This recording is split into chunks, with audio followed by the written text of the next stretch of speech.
Ebretia ne emfa bibia mo ba de Nyankopon ye to anu preaching ni so topic ni ka sem ba ko pe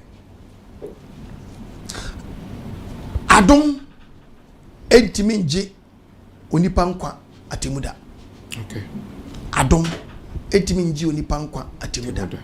Part 2 ane de ba nti no ababie ye de pem ye no ye frase ye efri ho na yare eno amechiechire mu free Old Testament the Bible see New Testament am ye hunu say na adebom no Onyankopon pick Israel no fa ne mai and o declare akenya say Gentiles.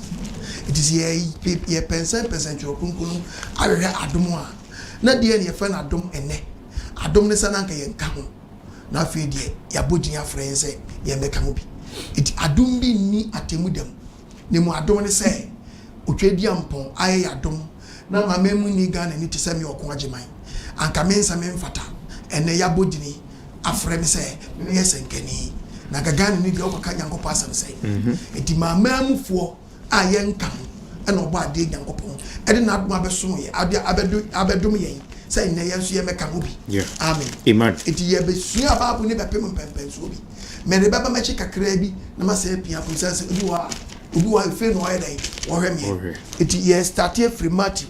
Yes. Tama ya Nkwa Yesu Kristo bai. Ono so betan ye. Okay. Because ono so betan ye ya wanya wonti ase.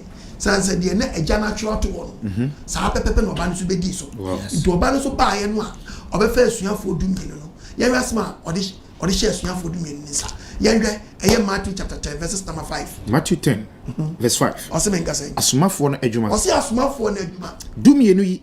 Ose dumie no. Ana Yesu suma wo share. Ana Nkwa mezi asoma wo share won say. Mu mane nkwa amanaman kwa. Omo kwa kwa nyame sam na omo mane nkwa infa. Amanaman kwa. Ene ke say yaje Nkwa mezi aso wotan na be. Ono so ba be den. Wa be hyem gene. Mu mane nkwa amanaman kwa so. Mu nhyane Samaria kuro bia. Na mu nhyane Samaria kuro bia mu. Nemmom. Mu nkwa Israel fie nya ya ayira no nkwa nkyɛn. It means na Israel fo mu nkwa na Nyankopon ye na dwuma. Hallelujah. Amen. Etinu odum na waka wasam adum no. Na mai after the death of Christ. It is the Yesu Nazarene bi ye hyɛ mo gene no. Open Matthew 15 verses number 20 wa yente Bible. Matthew 15:21. Etifia asɛm no. Ababa bosunsun ni bi ayaresa. Ɔsi ababa bosunsun ni bi na ayaresa. Yesu firi hɔ no ko tie no so. Mo fo ne tie Nkwa Yesu mi ze yanka no. Omo present ko beba omo nkyɛn. Na so omo hwɛ oma. Ana omo toa no. Omo toa no. So omo kɔpɛ ayaresa. Hwɛ. Shababu. Kenani baby. Na Kenani baby. A ofri mpatamu ho. Ofri mpatamu ho. Oba betietie mu se. Oba betietie mu se. Awurade. David ba. Humi mobo. Na huhumbodi bi ha me baba dodo. Nanso Yesu amu wa muya no. Adeti wa muya no. Wa ye mama mu ni. Yes. Yen suma ne so wa mna ne nkyɛn. Dabi. Na mu de mu ti asɛm ye. Na asuafo ne besere ne se. Ho na Peter ebeka che yaje Nkwa mezi ase. Jane kwan ma ne nkɔ. Papa. Mami di ye chiache. Jane kwan wonko. Na otiatam di ye chi. Na otiatam di ye chi dodo. Ana Yesu bo so say. Ana mezi pointing direct to Peter say. Peter woni me nti yeso ma Mary ase. Israel fie nwan ya wa yira ne nkyɛn. Israel fie nwan ya yira ne nkyɛn. Ana yesoma me. Ana yesoma me na nye amanamamu fonti. Ana yesoma me. Orofo. Wi anwa so yiye ne ti asɛm ne yiye. Israel fie nwan ayira ne ti ne yesoma me. Na nyamamu fonti ne yesoma me. Ma me ne ti asɛm ne pɛ. Anu unsa peja. Yes. Anu odi sube so Yesu koto dwam.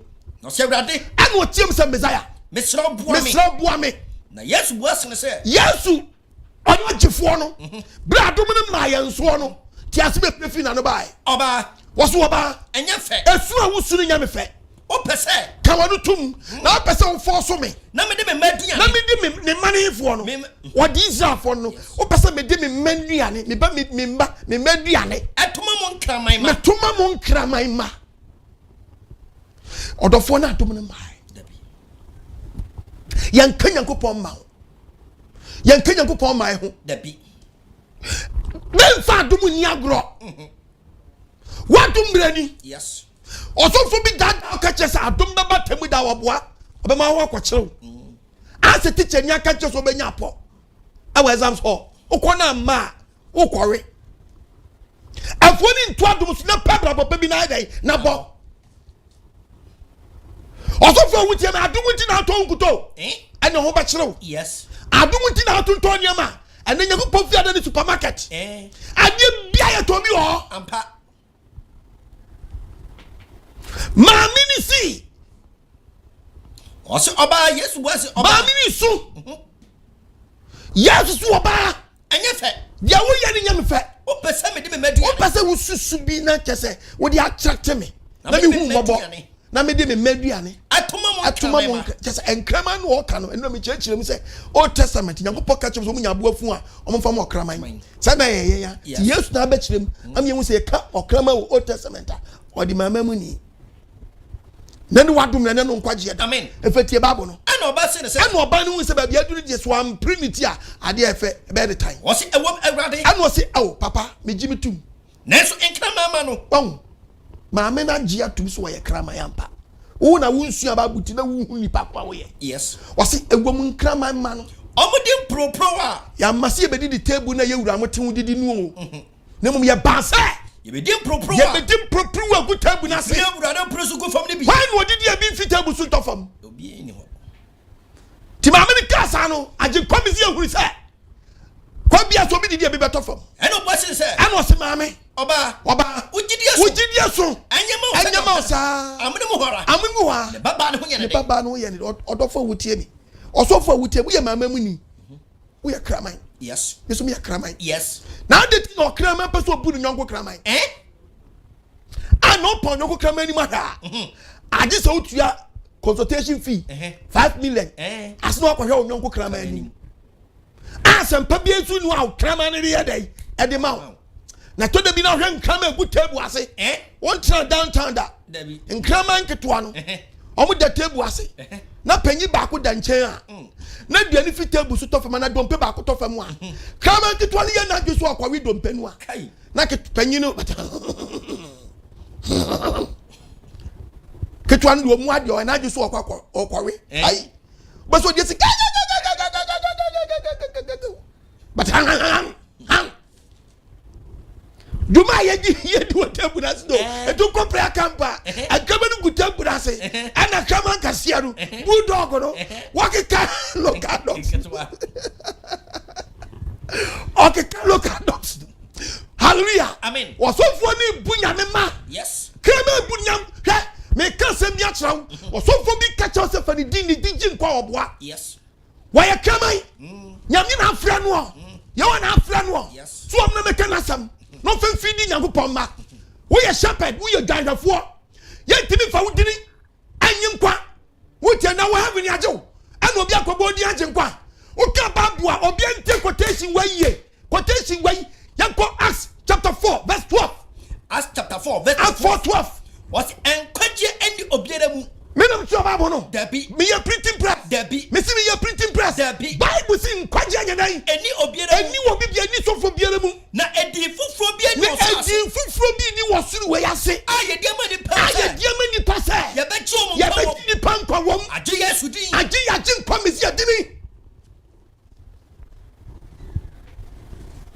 moni mra hoso bra yes bible say diana ba ni edi be hu diakro to ti dia bi ase diano hallelujah amen o ti mango ase na mango atito fam na ko peja na empire eso so fi diana sentam yes that's one when ya bo betini ati aba otrim yes emusuo me se so ti mango ase na hu se mango ati na ko peja na empire so ni fi diana sentam yes every say would you rest say the mango atito na da empire no wanya bo beti aba otrim yes abo abeti abotrim dukurem wasi diana bani di hu diakro yes obade man ti asem amen moment abeti se obi kasa sama chrawo mo adwenya sharp yes woni mra so wadan no hu nyame waya no hu nyame waya no hu Nyankopon hallelujah amen and was a dibia ni wasuru we ase aye dia ma ni pase hallelujah amen aye dia ma ni pase obeji omo nkwa ye beji nipa nkwa di Yesu din ewo mu age nkwa mezi adini nkuto body Nyankopon medi hine we so amen odofo asem ni yes eti yaji kwa Yesu mi say Bible ni simi nkasa mi chaw Israel fo no oba omu ofre ne say ne menti mama mu fo yan krama no Israel fo na anye no sa Yesu mi ya futu sam adia ma ye nuanum no a omunsua Bible what na me ma Jesus for bi adi and omo ye say Israel kan Bible no a me ka kire wo Yesu Kristo wo na chi Bible kan sam bi sa akuma prima ba Israel okay Romans chapter 11 verses number 25 Romans chapter 11 verse 11:25 ye tell Nyankopon asam oso be nkasa na anuanam mutie me pese me simo ahintase me pese me disikiti we besie mo ma mo anyansafo na mo hu se mo ni manyansa ene se Paul da kasa no akuma prim aba prim aba Israel afafam kwakwa se di kopim se amanamani be wie maye enu ansa woto aso ase dai o se enu ansa na na Israel nya be se nyankwa hallelujah amen me wie ma ba beto aso akira yes akuma pima ba Israel eti amamem for your time ni obo ade nyankopon ka eba ya no eti wan so mu wadum mi ye na man cheche bi balance o na ko fan cheche bi akuma prim wo mu a hallelujah amen wan hwe ni ye later no mu be dan no mo no ntimi na no bi because be Satan na mamem for nyankopon twedi opoya we wa bo ne ma no wo ye mu ayi dai because abra akuma prim ba Israel yes Tizao ebi ma nyi yaje nkomisi ani no mu nyina ti aye papa obade fa ni musa megu so amen obade yet mo ayemu yes to tie to be cancel John 1 verse 11 John chapter 1 verse 11 osibin kasan obonu akasa de yaje nkomisi aso obodan obade diem obonu diem na so no ye ne dia wona ye ne dia no o manje no o manje no na dodo oje no na dodo aje no no manje ne dia no manje ne dia na di no wa mo tumi se o me Nyankopon ma yes you make Nyankopon ma because Old Testament no mo ye ma yes not New Testament ye dai ye atamfo ye Gentiles no but New Testament hallelujah amen and say almost so ya adani atamfo oba ne hunti hallelujah amen and was saying in the Senate year me dia dum ne ban dum Gentiles no yes na Gentiles ni so ba ye ma hallelujah amen eti ye ba ye ma dia na say what the rules na regulations no the man friends Israel for no man timi andi so no hallelujah amen what the be ma ye e dia testi an say ye mapa etu kan 1 John chapter 3 verse 2 1 John chapter 3 verse 2 osi ben kasan adofo anyen ma muti apostle appointment after ye Nyankopon ma aye no kure obi a preach osi say dia ji Yesu adi tia be Nyankopon ma na so dia be very good me come when you want to say mo wusafo hin Bible said ye be yo na be Nyankopon ma na me no mi enu ye betinya Nyankopon ma pure ye be Nyankopon ba complete no enya na di be pa chaw terms and conditions e wo ho mo adwenya sharp yes etenye so be body ma ji Yesu adi timi yaba wo kan wa no ba o se ye be yo na be yo baba pa no enya na di etimi pa chaw ekita rules and regulations and the ever pepper Bible say any na sanya man any the dia odo fo mu adwumna yes adom na wo si wate no wasom no anya Atemuda na dem ya dwuma wadum dem na di to kind 1 Corinthians 2 Corinthians chapter 6 verse 2 2 Corinthians chapter 6 osi bin kasan verse number 2 kwaso e okay say osi den ebre esem na mati eti osi bre asem nie ana ma bua wo ana sa bre nyago pode bua wo hwe tie me na ena no wadom oni a wo tie me papa ma me minister assembly man MP also fuai odi fuai Bible say men kan che wo say ena no wadom ena wo tie apostle appointment ena no wadom mre ena no nkwaje ababa wa ena no nkwaje da yes gayoyo ena no wadom mre yes wadom be na di shiwi no hey sister ewra me ka chaw asha wotami sabe na ba shawo eh wotami wadom na di asha wo wanya wo di sana kum wow wadom yes akachi yes eti me fa wadum ni agro dabi won fia no ye de adum na kan fia no yes eti se we di 50 years we di 70 years ye de adum na bata wo fia to di boni na onkum wo di boni a che onkum wa bi what ma se on person bi o kan 1 Peter oh yanko chapter 3 verses number 9 2 Peter chapter 3 verse 9 ko waso Nyankopon cha ne bo waso Nyankopon so ancha ne ba sha se de bi se wa cha no na mom no o ma ne bojo wa ma ne ajo ache amayen on pese ni penya pese wo bia bayira na mo pese nyina ye badan adwen sachem eni adom no tina odi boni wa hu tina kwa robin yi ekunkum nipa wa rob sa 15 years unwi wadom mre ni one day bibi bow na count was a kim wa say adom no yes wa say adom no yes wa say adom no sister wo sa Adom no yes Woman also Kumasi cow, free Kumasi, Ajusu cow, free Ajusu Nkwa cow. What's a ho? Free Nkwa no amasu cow no from the pano. Nanam prayer so. One of them at Tibia. Now say one son is dead. No go chop flowing. Now come from press. Now say ho. What did you run winning back? Bia. Say ho. No man no see Jama campaign. A Jama so quiet say pacha. What's on out there them? Who padia? And I do a yanko to me Atemuda. And your dad will blow. Miss Ubedu Dokwa. Yes. None of them. None of Quajada. Men fat in Yagro. Or some for check my money say. I do me and him. Yes. And then because Atemuda do and Yakupa say, well, logo lie. Yakupa Beja come and come a sack. No afro. I could job at yes, what to say. Oh, nice guy. Yes, we have fun, pal. Oh, fine. What are you from? Jesus, me. What do we say? And I Atemuda. Oh, yes, we mean to Salano. What do you say? That maybe what time? Meaning, pa. Michael. Fabuku. Hey, Jesus. Nkobukum. Huh? Jesus, Mr. Roman Kobukum. Are they? Ofa buku dia. Me feel. Want me di. Me fam guy you know. Minimum. O Sokoto Toyota. Minimum. Wenchi papito. Minimum. Asanka poyo. Minimum. Gabo kitiaba. Minimum. Aput lege. Susububo. Oboy Yankee. Minimum. O Yankee bo. Minimum. Sabi kramaji di o heaven. And you don't know how Kwashiwin. Benono.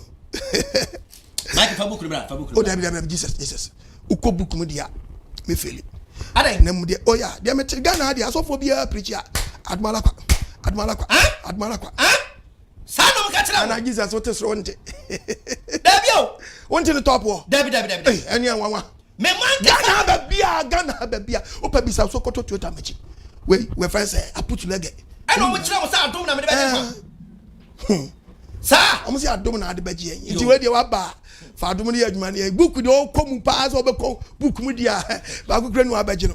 Eti be sra fa Adom ni adwuma ni enya free. Wa besenko, o de besenko. Wajeme. Majo. Wajeme. Besenko. Ajo oyoyo. Bokiti aba mu nyam besenko. Bra. Atwede na twiro no. Mesenko fo. Mo mefo.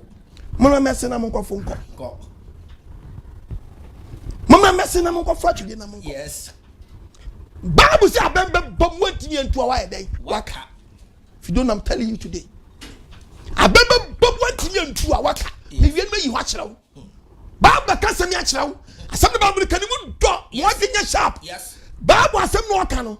Wo Nyankopon so ama ne bo akira ma. Yes. On person nipa bia ba yira. So ba je sachire mu. On person nipa bia ba den adwen sachire mu. Ti nani wadomre, nani nkwaje da. Yanko Romans chapter 11 verses 11. Romans 11 verse number 11. Cause why? Yenti obo. After Romans 11 verse 11. Can Ephesians chapter 2 verse 8. Okay. Ephesians chapter 2 verse 8. That's not because Romans 11. Was Adom no de nam gidie sa agye mo nkwa. Was Adom no nam gidie so de agye me no mienu. Emfi mo ara. Onyankopon say emfiri me e de firi wo. Aye Onyankopon adom achade. Aye Onyankopon adom achade. Emfiri mo nwumam. Emfiri obi nwumam. Eti emo obi ehwahwa no. Patro so mo obi anya dai. Ehwahwa no. See, de to so ba. Ye na ade oyoy. Na ade onam ne doba Yesu so ayo. Obo Yesu Kristo manyuma pa Onyankopon si Yesu na ba so omna megunyi wiase nkwa. Verse 11. Ose menka say. Enti munka say. Eti wo ma ba munyi a wutie me ne. Mo na wo yama na mamufo. Ana obodi a kire no o kire wase. Mum yenka say wo a wo yama munyi. Na wo a wo from twetwafo. Na wo fro hu twetwafo say bi o mu twom be ma no. O mo fro mo so no. O fro yen Gentiles say ye mo twetwafo say ye ni yentwaye be ma. Mo ka say da bi wo ho no. Si yenka say bribi atwa mu. Na mo ni Kristo eni twata bia. Ni Kristo ni twata nti say wo nya researcher me koto bi a kire wo. Matthew 10:5. Yes. Kristo suma asuafo. Yes. O ka kire so mo nkwa mamam. Yes. Enko preach. Matthew chapter 15:21. Oba ne ba ono anka say Yesu anim. O ka kire say ni nkwa so de ne maduane. Ema nkramamba. Ti no o refer say mum yenka say ni Kristo ni twaka biara. Na mo ni Kristo ni twaka biara. Ni Kristo ni twaka biara. Na mo ye ananafo. Won so obodi akọ Old Testament. Tu person otiem yi a ko tie part 1 and so be tie we. Ko so e. Na mo ye ananafo. Ti ananafo ni ko tu part 1 nu. Mo ye Israel man ma. Eti Onyankopon bo Israel fo obo mama ne say omu nya aboafunu ade enye bi omu nkoto ntwene. Omu nkoto mfama ananafo ene ahoho. Yes. Na mo ye ahoho. O se ye ne free ahoho. Oh, what's up? And the bizarre question said, "I Daniel wo we are said ya, and the wine the boy Yes, or say what's up pamano what ya ho and kwaje no ya ho no money Nyankopon we ase abodi ye de ni aposom som to say ye ni Nyankopon bi wo wie we ase na fe Kristo Yesu o chirem Kristo Yesu Nazarene mi say ya gina dinti mo ka mo achichi na nka ya wo heaven kro na chi no mo na Kristo mo je nam Kristo mo jani mo pen adom na woni mo jani di aye den Aben. me kan baba na me ma hye e de wa ben but you say adom di wura heaven Dabi. it had the thing also for ko hwa adom wa Atemuda okay. huh e de wa ben e wa duru ho Dabi.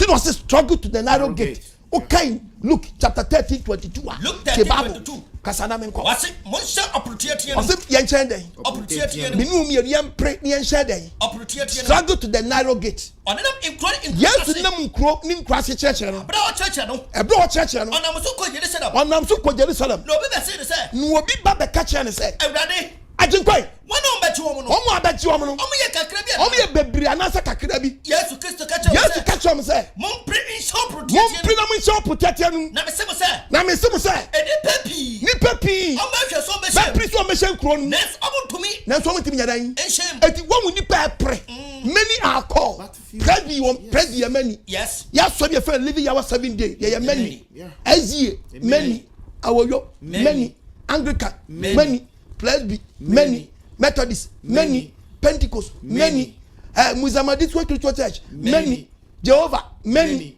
ye nyina friend ye nyina wo many nim Yes. but few are chosen The chosen ones, you know. wo be dey One in common. Matthew 22:14 tie nya ya pre Matthew 20:14 se be kasa wona wa from no wo mo wa frɛ wo no omo dos ya doso papa nes omo be yom na ni so mo be yom ni dia ye kakra bi eja wa adwo ana many alcohol no ana mo de ton kuto mo de ton aya ana so fo nya ho na se wo de gigi dross Or the dross. wa dum na de gigi dross Eh? ye do be ye wo Ghana o Eno de. but kwaje ba bow I'm telling you look them wosu pesa ya ju dross nti wosu kwaje ba bow yes Or many muji dross. what the many ni mo gigi dross There's a many dross. na no ura fi ni mu a hey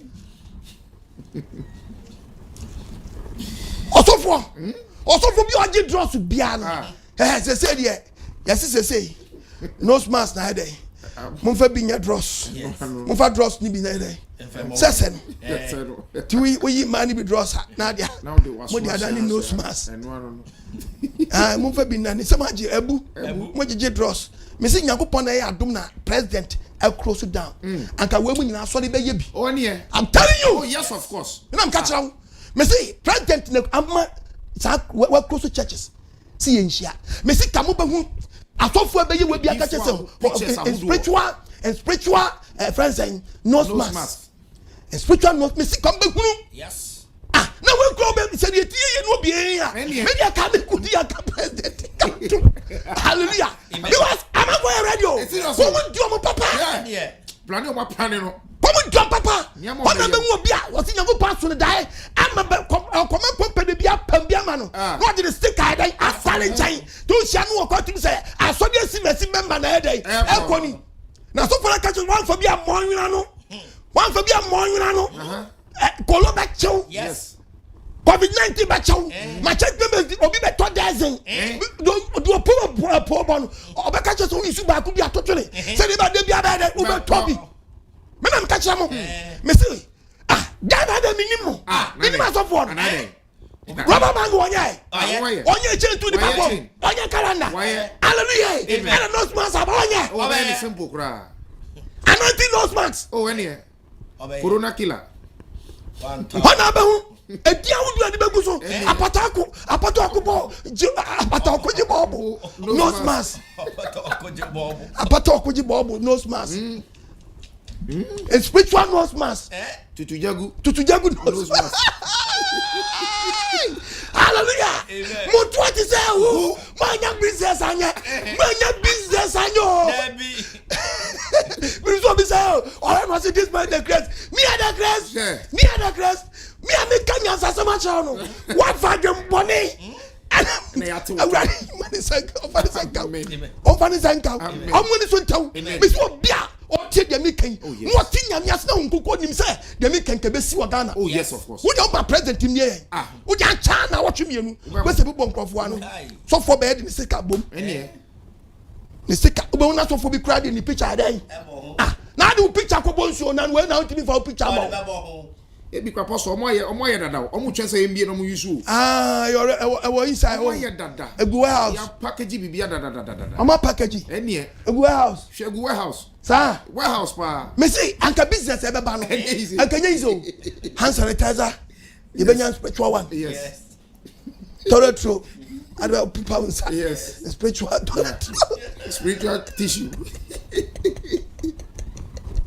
aja grofwe to ate o mu kolo na una mbedi kolo yem function ko kurebe ebe yiwa makaka me na mka kira wudi na bejan ka se so woni better do na ko oba de mfa sanka amen wa ma bia wiase adu bible say ya ben ya nwuram ano say wa fre bebre na kakra bi no wa den oyi sa kakra bi no oyi woni kakra no ode ko kakra no ode ko so selection so yes kakra na me be kira woti ya no me kira Romans chapter 11 verses number 11 Romans chapter 11 verse 11 and it that's what preaching topic nini yes na afi mi see once you see what the ase na o see Israel fo nini etihwe edua nini yeah eno ha na me de pemie orofo many na ofre no few no obeyi dia ba cause o see me ba me diem na ono ye me dia na anyime tese wato na ni ahwe wiase it is a one to the American Asia.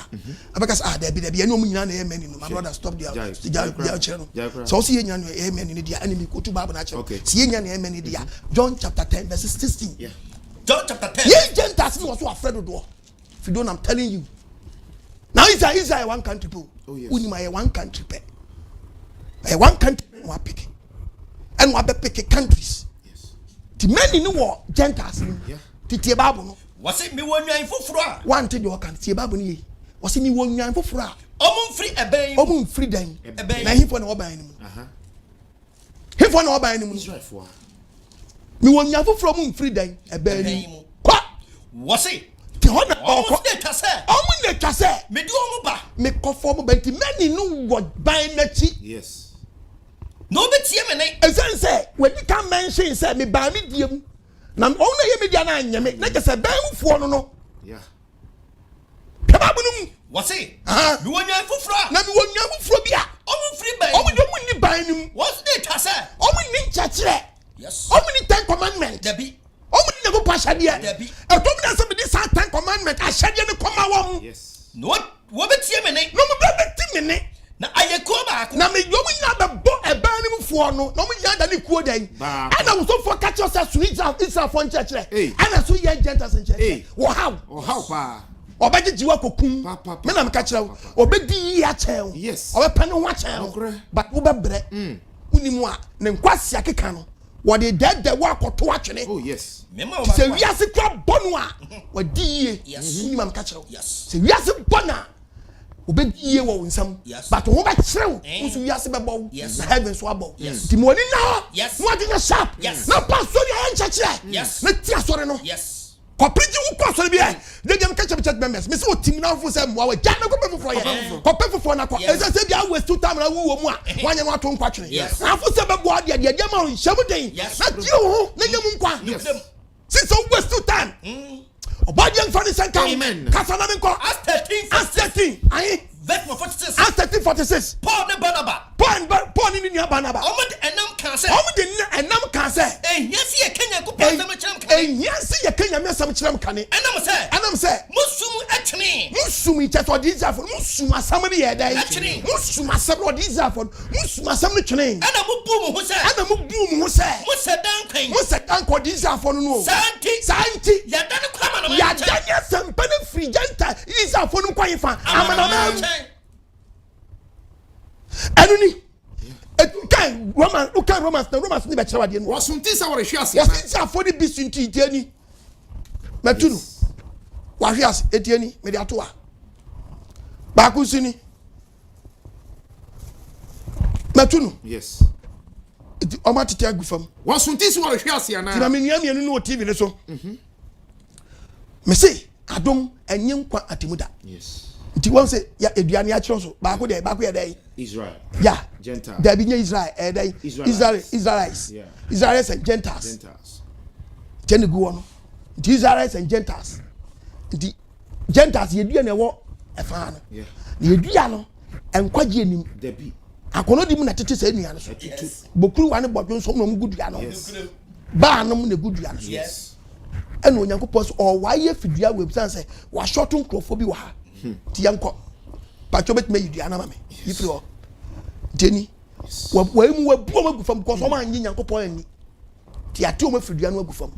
Efeti e babu ne. Wa so nti sa wo hwe ase ana. Since afọ ni bi sinti so mo hwe ase ana. Debi da. Nemum. Enkwagye na won tere ho no so ebeye amanaman dia. Ah, me kan baba ne mani agye. Enkwagye ne na mo hwe o ma hwe ase ho. Ebeye amanaman dia. Ana abema vacancy abeda o ma Gentiles. Abema wa twe ne nku. Nyankopon so oye de beba wa twe ne nku no. Na se won tere ho no dane wi ase ahonya. Omunya jealous ni wi a. Yeah. No, se first one for so monko a. Oh yeah. Sa na oluma ye na ade o. Kwaso e. Na se won tere ho no dane wi ase ahonya. Na se won tere ho na beda ni wi ase dey. Ahonya. Ankanyi sa, anka papa ni tune ni hwe wi ase nyina o. Omontre ho na ama ne se wa twe ni ahwe wi ase me. Abeda ni ahonya de ama gene. Na won so hwane. O se ena ama mo so aye dey. Won so hwane. Mo so hwane. Abeda ni amanama ahonya. Ena ama amanama obepe selection wo yemu.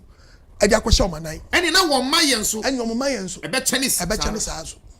Ko na amanamamufo ana America so amanamamufo na me preacher kire mo ne esanse me amanamamu ni esanse me apostle coach ba me na me yosumafo ma munti no me yamamamu ni me kanfo mi som me pese me kire osum no mu yi se ebia me ma won a wonya honam etiefo eti apostle coach ba ebete bible na se yi na we follow the principles of Almighty God wanya kwa gie binimu dai Nkwa verse 16 kwaso me bo amanamamfo kokko eti me ma won ne the whole world Gentiles obi entie preach ni se abedi kan ye kronkron a ebia we Nyankopon declare say ye kronkron eto ni na ye bi eti ne to ni bibia no ye kronkron ye na se ne hini ye kronkron a se dua ni hini ye kronkron a dua man so ye bi edua ne man so ye dan ye kronkron na se dua man no bi abubu na so dua we ye declare say ye kronkron yi me ka baba na me wra ho ami nkotu kote mi nyam nkyere wa edua we woni woni pa kwa asefo ni dua we hallelujah amen na se nipa no Onyankopon ye nyanko Genesis 32 dan edubire bi na ye nua panyi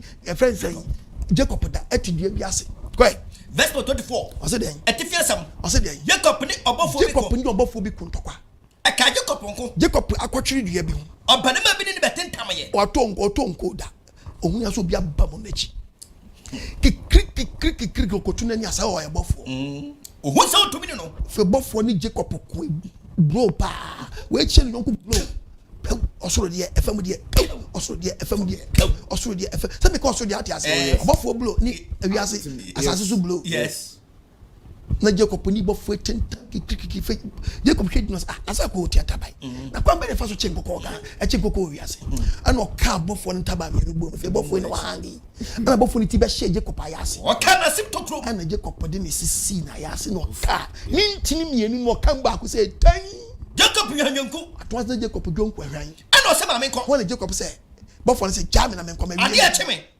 jami na me nko Jacob say Jacob ammo bofo na hye no boto o se me ma nko ji so hira me me ma nko ji so hira me ana o ka che se odi di say wona bofo ne be che ne say yeso me say me na me hye wonso odi ni say o se fra me Jacob no se fra me Jacob ana o se yo ye ni fra odi Jacob na odi ekaya amaka we ya de se odi Jacob no oba from Israel ye betu din dai Israel asiri Nyankopon kufuni efrise oni Nyankopon nipa ko na watumi no na watimi na din so Jacob bisa ne se mesra wo obofo e kira be wudi na wo so din bi sai obofo ne se mitimi ma odin adentina bisa bi din wo shira no ho wo no shira no Jacob etu won mo penny el Jacob to wodi penny el asiri Nyankopon anim abramu chabo penny el abra obofo ni Jacob twa mo penny el owia pie ohyanjonko na Jacob don kwahwan it Israel for ni ntiri Nyankopon se in spiritual Nyankopon ahye Israel for nso e wasa abofo nto obofo ni Jacob ntokwa yi yes wa sha abofo wa hye Israel for nso o me extra hot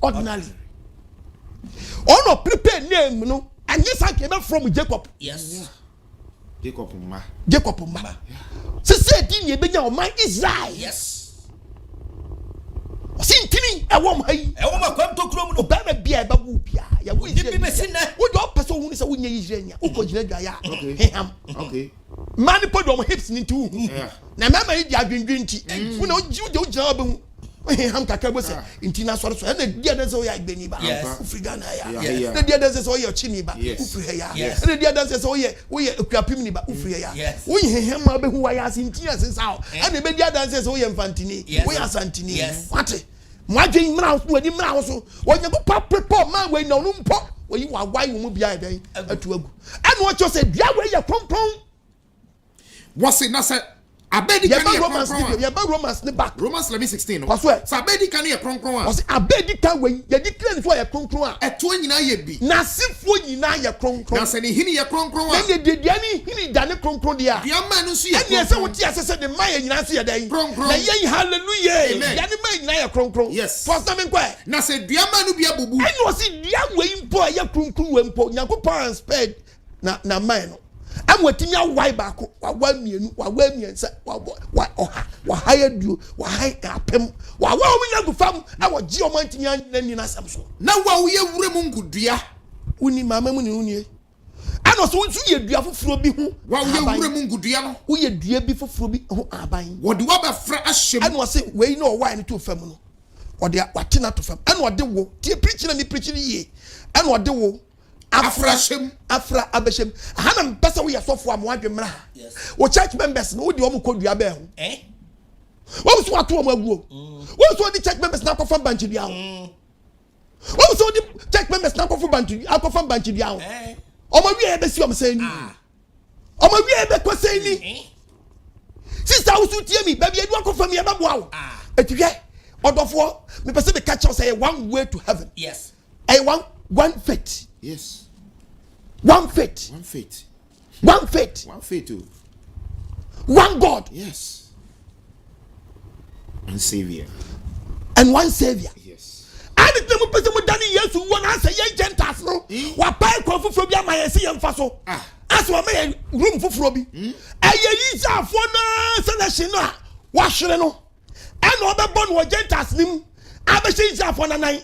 Odofu e so be she ni na nan ya ni do adanse se ise na she na kwa so ni mi do tom yes edi so be tani dia we wusi waji Nyankopɔn di na se wuji die no antimi am anya sabataria na ni na be body dia wunya dia we hu mayo Debbie na you selection na ko di wrong place oh yes voters ID card me say come dia national ID card right national ID card me say come dia Ghana card no wo bi be si na ni sanya dai enka ni dia akodi baby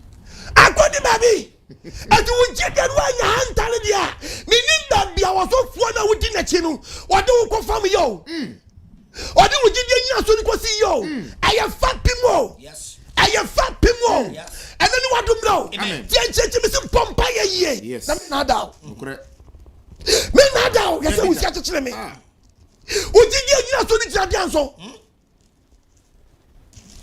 Bible no what the wood ya what the abafu from we free baby na wa we wure mu ngudua mama nua no TV ni so biom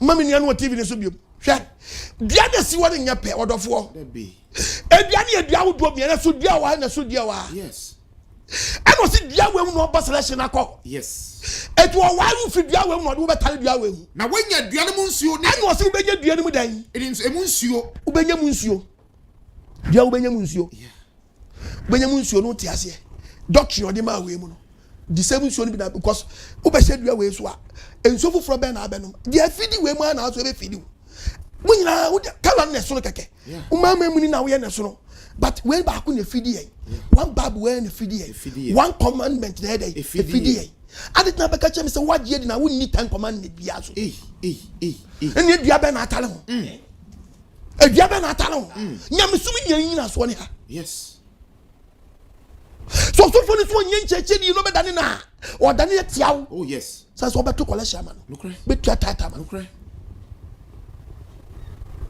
asofo na musim na se buagu no amoje tight no mo pe ba bi fast yesu asifam pa na se bi egu but sika wo mra de ngui debi sika wo mra de ngui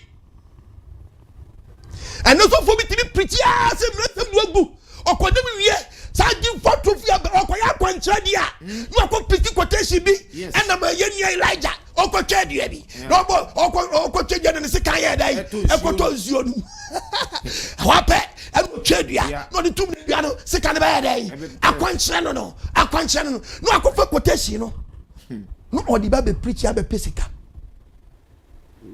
obe peko obe faso obe ton niema odo for asem da we esuna haba we ba ko suna mde be nipa ye wo amugu fam no ye wo amugu fam nani odi ba kwa be sha nai etubo seso no esono kala no esono kala no ana eni yes but sanji tubs o nyina wodua ba ko and just say one belief one faith one God one savior yes untimi ka so be shedua we so odofo se ha se nkotoko bobo okay ni kotoko player ni euro jesi ni shawa bo no ba shan for pom ni has for pom if se ko he for jesi ni shawa no kotoko jesi unyi bo no nsa mo nche kotoko for pom nyane sa titie mi ye ne eti uba be she Israel ni nanan a wa ro ni jesi no dia shaw o ko tale dia no a o se na nsam du agu e dia we hu o ba bu oku o maku Ajitie Bible no e o be kan sem bi wo Peter chapter 2 verses number 9. First Peter chapter 2 verse 9. Was it the was a Christopher pano? Was a Christopher papa no? Omoya no kura Israel. And it na me mama mu ni me better no kura Israel. Me no kura Israel me say me free Israel. But ne ye be she Israel ni den and it is spiritual me huhum Israel. Yeah. Say me di hobeda. Yes. Ghana ye nya homeda for ha. Enso me ti Ghana di homeda. It ma be den huhum Israel. So me say me the 10 commandment be ye me di nyako pashe dey so me ye huhum den. And no say Christopher ye ahodo mienu. But papa na wo mu. O me ye huhum den Israel. Opa me nkoto ba ko so jira. Ni iti uni say Christopher ye gwa ahodo mienu. Christopher ba akwa ne Sunday worshipers. Omu kita Roman doctrine. Yes. Uni mu a omu ye Roman Christians. Yes. So Sunday worship Roman for na dey buy. Omu ye Roman Christians. Yes. And you Jewish Christians. Yes. If you don't, I'm telling you now. Yes. To come Bible no be kan wasem o Timothy. 2 Timothy chapter 2 verses number 22. Verse 20 ni anko. Was Christopher gu ahodo mienu. Was Christopher gu ahodo ahi. Mienu. Me na me show mienu no. A Christopher gu ahodo ahi. Mienu adeti no gu ahodo mienu yankwa. Efikasie mu ni sika eni vita ni wanko. Ni gita eni sika anko. Na enware dotie so wo bi. Fie bi mu eduane notie wo fie mu hobi. Na wo bubi. Was Christopher gu ahodo mienu obubi. Na ebi so wo ba ku so ye de onye den. Wo eti pato ye Christo na ye bu. Ujije ni ma wa ko ye Christo ni ye bu. Ana ye Christo ni ayenye den ye mu. Also for men nanya semni nka ntem so do te Christo mu di bode e. Eye do ono ntimi amfa nyame achede kwan so. Yes. So ni ma me kacha wo ne. Wo de ti asem no ka no. Ka ko kan ha so nyenko. Eye Peter no ensi. Peter ko a Christopher pano. Was a Christopher papa no. Omoya no kura Israel. Omoya no kura Israel fo. Na mo de. Was na mo mu tie mi nayi. Mo ya busua we yi wo. Sese yeni. Ye busua we yi ye. Ohene asofukuo. Ohene asofukuo. Amai kronkron. Wa ye so man no ye Israel pepepe. Yes. Omaya wa fa ne dia. Omaya wa fa e dia ne dia. Samun ka di ofra mu free esum. Yan ka di ofra free sum no. No de bu ba han ni mu. No de abadan. Enam de be hye mu no. Odo abahan no bi. Ko. Na wa wa dia man ya mu kan kire. Na wa dia we yi na dia kire ye ni ti. Mo kan kire. Mo ma yan kan kire nkrofo. Mo akane no. O se ye ya akane no. Na mo nya oman. Na ye nya oman. Na afei die. Mo be ye yakopon. Ya be ye yankopon man bi adentia. Ya ka ye Israel na ye abom. Ti ya be ye oman ni bi. Ye preach ni ye. Ko. Mo a yanka. Na mo ni mobrohu. Ye ni mobrohu. Na afei die. Yesu Kristo mu. Mo nya mobrohu. Wa huyam dan mobo. Papa church mu yo. Yes. Na me mani nya free yo. Yes.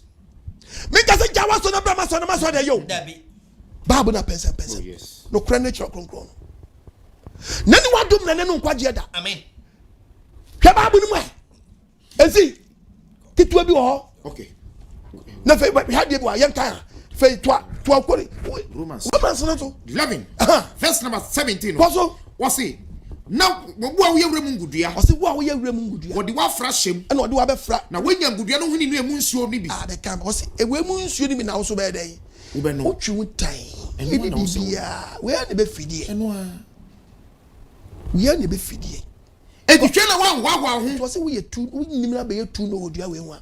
And what one would be a man na wa would be a who when you know so him catch when we say all cast na chew and you na here who so him no so ehinini yeah you na so no nemo ehinu na so wo ehini na ede eso to be side she ehini na so anu ade o obi hin mu na atare no ko verse 19 no what's say Nyankopon ye miye ni di ye Nyankopon ye miye ni di ye afo be ka say afa bia obeche ma bia ya man ni bubu say won fa be hye mu afo ni bia ate agu ntini ade makohye wie eye a wan ye ni enti eye a wan tini anye e na bubu ye e bu to fam na wo de wo mama mu ni na ata de gidie na gina ho gidie what de ye gi Yesu di na ma ye chance e de adom ni abehye duanum wo de gidie na abenya fi ebenye mu ahye ko na enwiri akokroko se du sa na wo gidie no ama kwa besha menye tu no na bom so Nyankopon na di ni mransam so di na hyede so kwa na so Nyankopon kwa bia man na Nyankopon timi awa Israel na so fa na ka so fifiri ya ai do ni duade mum fifi ba kwa wa to kwa won so o so wo di na ye tu no e di hye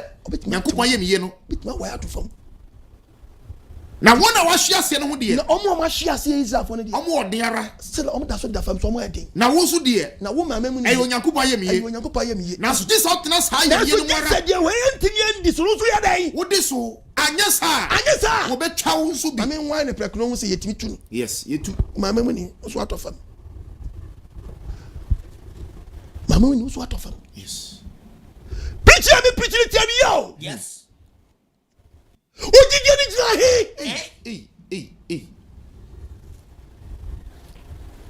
na ojije ni jina sam so na ka babu baby kura Israel na da fam Nyankopon kantem bi santam ye adwuma mo o so bitim susu Jeremiah 31 verse 37 say Nyankopon ka ekasa kire ni se utimi susu osura tifi o say utimi susu osura tifi ko na utimi body asase nyina so ho fam Montio amamfo yemfa tape measure entusu free fam afa from heaven you from fam to heaven na tentia ni atwero from asase to heaven ayo uncountable miles na atwero to mu ya utimi body asase wa ye nyina yemfa pikas entutu fam na uhunu fam a ni ekowe pila ko asase esiso a eno ansa na be Israel asefo so wonye wom doma yenti de wo tutu fam ko hwe ekon pila ni nti na se susu fam a ekopem suru nti onye Israel for na hwan ne ko susu fam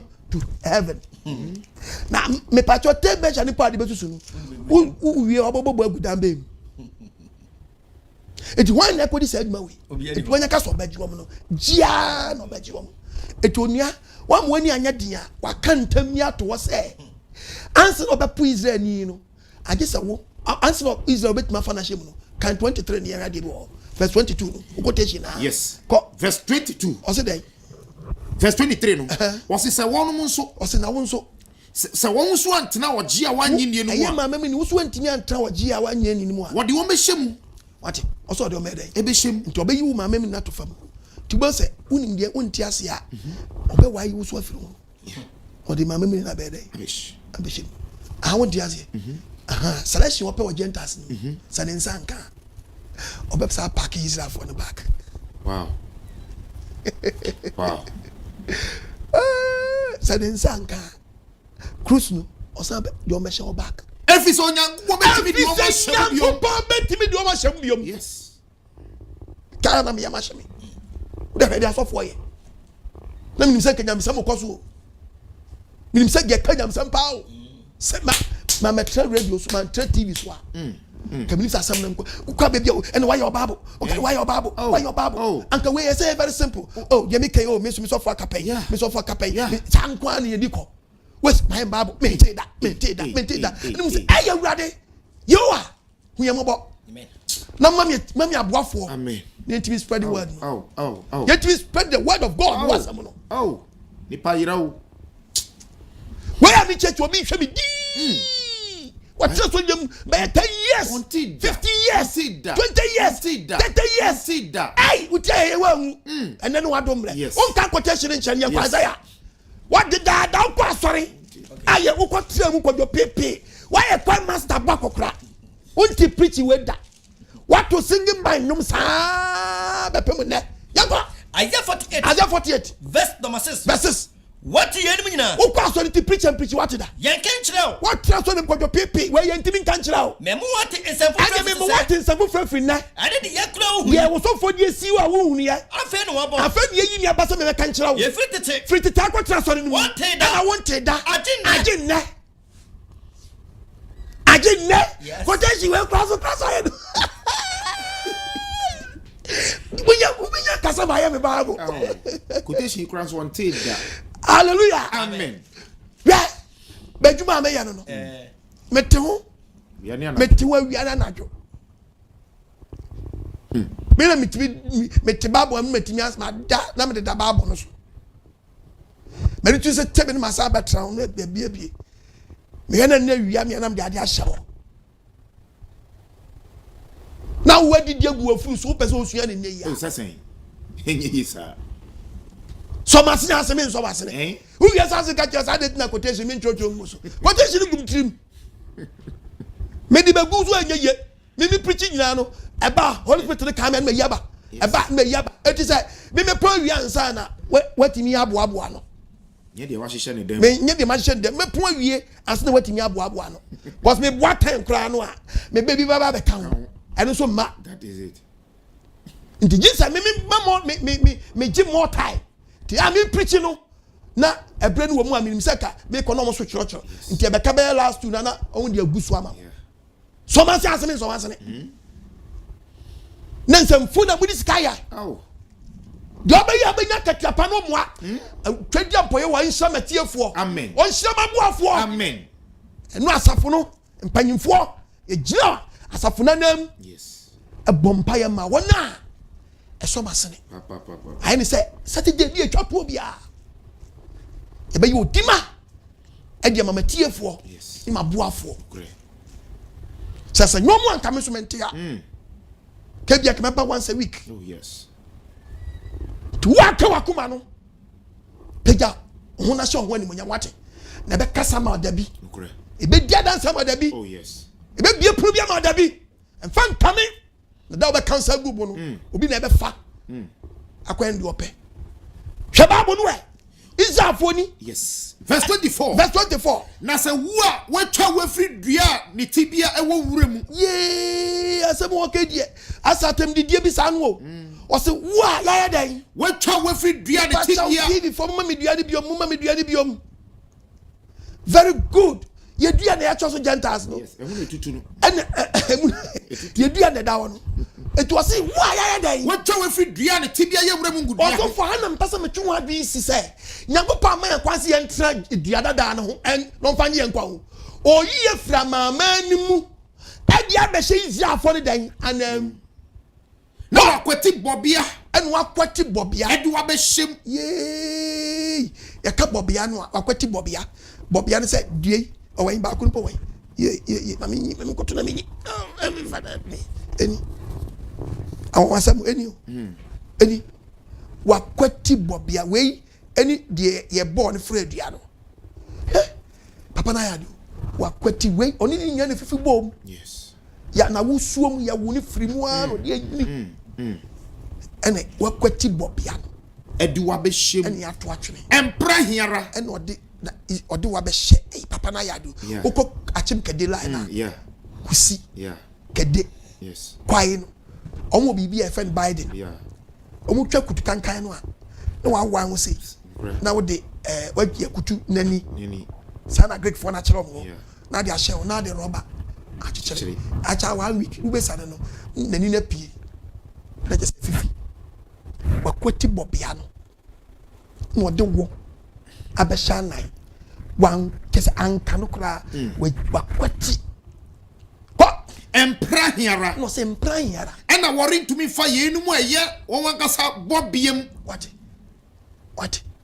Empra nti ye last an edit ye. Uti anya yina konya bad church kwatram. No wanya ha mesha. Wa wi ya ba wo. To hwe na ujimi acha wadwa. Da odi Israel na ba se. Ye ma memu ni jimi ujimi no. Be she wana ye wa de ni anko. Ai. Asa wo no batifie na ba sori a no wi ya 50 Ghana. Wi ya 10 Ghana. Okay. Wi ya 20 Ghana. Wa pa mo ba ne se okopo obi. Akofo obi fisirem. abetra nchen ono ba o ma so 100 Ghana 200 ma so 1000 then abe oba pamo no say on free wo nchen ko na wo ba na ko wi 100 no o wi 10 series no o me fa 10 times sa yes so we be 5,000 there and oba na metra fi no fa sa na nyankopon so be is that for yes so any ye rough ye jimmy said ye ko so ya I'll be sorry to the judge there is no law hey okay nyankopon ka je say the power oba heaven Atemuda ni bedunu san kofo nya ye church and so be destroy mu nyina no aka chense afo no a o ma nya nkwa ne se mo mesena mo nko na na mi se we mu no mama mo bless come the best so madwene na mi se leader later be dane ne ho na so jibia no jibia be pema wie ye bra mu basa ye hia mo kro we mu na kro we mu ye hia won na kita nyankopon ahede to ka babu na o we ko heaven no e ye nkofo mienu we o nwa ye do ma sha o mo kita yesu gidie no tie yesu gidie no di won be sha mu a ana we mu so di emra no e be sha mu ana wo di gidie mienu aka bom ya gi yesu adi ana ye di nyankopon ahede so eti yenko Revelation 14:12 o se dai o se uya no bia English ni so ko hana bosu ahotefo bo aseto wo o se hana de na wo ahotefo bo aseto na hana wo wona ko nyankopon ahede wona kita nyankopon dan ahede that is commandment any yesu Christo gidie and wona kita yesu gidie the faith of Jesus o mienu na echo heaven but also force we yesu dia emra bia yedai eti watomna na yedai eti munu muntimi nko oso opo mu kita the faith of Jesus and the commandment o kan upaka English nko yeah here is the patience me am sure about no cause where of the saints here are they that keep the commandment that of keep God the commandment of God and the faith of Jesus yes sanko for when heaven but also for the said there is no law. What the faith in Nkwa? What the faith in Nkwa? Where did them? Yes. What did them? Obe ebu. Yes. Obi okite 2 rings, yes. The commandment and the faith. What did them? Yes. Numanta baba kubedi tu. Unta baba kubedi tu. Who had church members no? Yes. Church member. So pastor to me, sister, I change your pastor and be free. Sister no krantem. Badian kasa. Amen. Ne musa me guso. Yes. Shade bia babu kan yawo. Yes. Hwa have you. Wait, obesho obi anan. Okay. I thought to fumana. Obesho obi anan. Baba kasa ni achewa. Okay. Yanko me kotu obi masa ni achewa. Bible say yebetu. Okay, the book of yanko 15. Okay. Verse 50. Okay. 1 Corinthians 15:50. 1 Corinthians chapter 15. Go. Verse 15. Opa kan 1 Thessalonica chapter 4:16 verse. 1 Thessalonica chapter 4. Go. Verse 16. Oso me kasa. Was it a free say? Was it free say? Awurade nara. Wo Nyankopon nan kasa. Odi osebo. What you osebo? Obofo panyi market. Eno Nyankopon tutu bento. Endi o Nyankopon tutu bento. Efisuro basane. Ebe free so esane. Kristo wufuo. Ebe so de kane. Woni say ye panyi Abraham mu nyina ne Peter mu nyina o ma wu o mu nkwa heaven. O mo paradise wa asase ase. Sa Abraham Nyankopon ogusu odina sam. Ntini pa wu no. Wu a wa fam na no. Odo fa bisa questions na u feri a ukọ hell u pass akọ paradise eti aprade ni ja that belly bump papa o say wufo na ebedi kai dai asore kai ya tini fo wufo na asore first from paradise selo be faye tete asi and selo be faye de dai ya tete asi ba faye nyina o eno so esi na wo ya tini nya onipadua mba wa mi ni say wa na we agura body we ntimi nko na nipadua kronkron na pie firim sabe wa kwadu no yeti mum ye fa semi chichi ya mum ye fa semi chichi ya wira yes etu odofo nti u betu ana obeka misi bisa kwashi nti abraba na betu ana obeka encheche ponya wom tu betu ana obeka and u betu ana obeka je ni mi quote 8:20 Romans 8:20 chapter 8 what's in kasai verse number 20 what's in kasai what's in abodi o be fomu wedi every osomproye ya munna mutu betimi atu wo betimi anya bia we waba o ncheche ni jijenu ode wa kwachira he na ni wadomre na ni nkwaje da ka babo na men ko 15:50 verse 50 1 Corinthians what's in kasai ese de peduane sacha what's it just ese de peduane ya dai ese de peduane ya dai hallelujah amen kasara men ko anuanum we dia me kan say asema apostle ko me kan say honam ni moja entimi nyonya Nyankopon hinianum dia apro no na dia pro we no entimi shade ya apro no hwe make am secret ye nyina re anya di nyina bewu ye nyina be sacha Atemuda ba one day the penny be sacha sakyera entam so impofrimu wo se nipadua ni bi wrawro impofrimu totrobanto adi akyere wabɛhyɛ totrobanto no awufuo no awufuo be nyane sɛ wona wɔn proda sɛ nipa wɔn proda na wɔn nyina sakyera na twase deɛ mpro yi nipadua wa mpro nipadua wa hallelujah deɛ mpro no hyɛm ɛsɛ sakyera na pie free deɛ pro wa mu hwaba mu num wotwa so na pie free mu a no okɔpre dankwa bra hwɛ sɛ bi yamhyehyɛ me ma wo sister hwɛ sɛ bi yamhyehyɛ me ma wo na ni wadomra atu betu ana bɛka atu wuna wobɛkɔ paradise na wobɛkɔ hell sɛ wo wu amfa na bibi sia wo betu ana bɛka hina wujidia ni nyina so kɔ gyina ya asori da okɔ ni nyasori papa jai enkanche so na saka ko first be catch your pray yesu kristo na zeri bi se yawo no ensuma ni dana te ko yesu baby yawo no e ko herod wo first eti pache be catch your pray nyame so transit ye dan eti u betinya transit e wo bad church ni aso wo tinya to fu akonya good church ai dan akom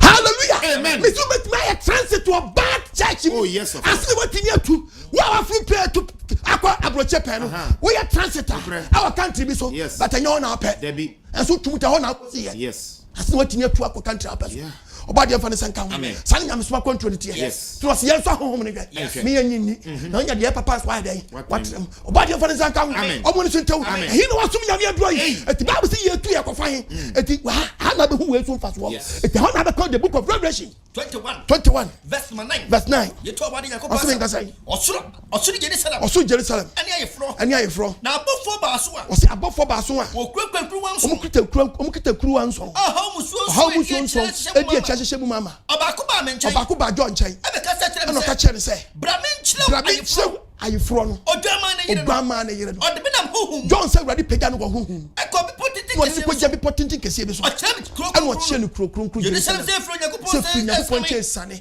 wɔsi ekra Nyankopɔn ni monyam deɛ ma ne han no deɛ ma kuro ni han no ɛte sɛ ɔboa ne boa den ne dɛn na ba kɔ te sɛ ahwehwɛ boa emu tie te sɛ ahwehwɛ kɔ so 12 kɔ ɛwɔ fesuo kɛseɛ tente wɔ kɛseɛ paa ɛwɔ apuru kɛseɛ ɛna sekita apun kɛseɛ du mienu abɔfo du mienu ɛna abɔfo du mienu na ayɛ bɛma yɛ akɔfa gate na yɛsi wɔ nisuma ɛnyina dwira gu yes bɔfo du mienu na ti gate ba gate na no ɛsɔn ma twerɛ din bi ɛna gate bi aso yɛatwerɛ din a Israel busuakuo du mienu din na ɛwɔ hɔ eti ha ɛna nyamesom yɛ teach sɛ mekyerɛ so mfa so wɔ mimini when na nkɔhyɛ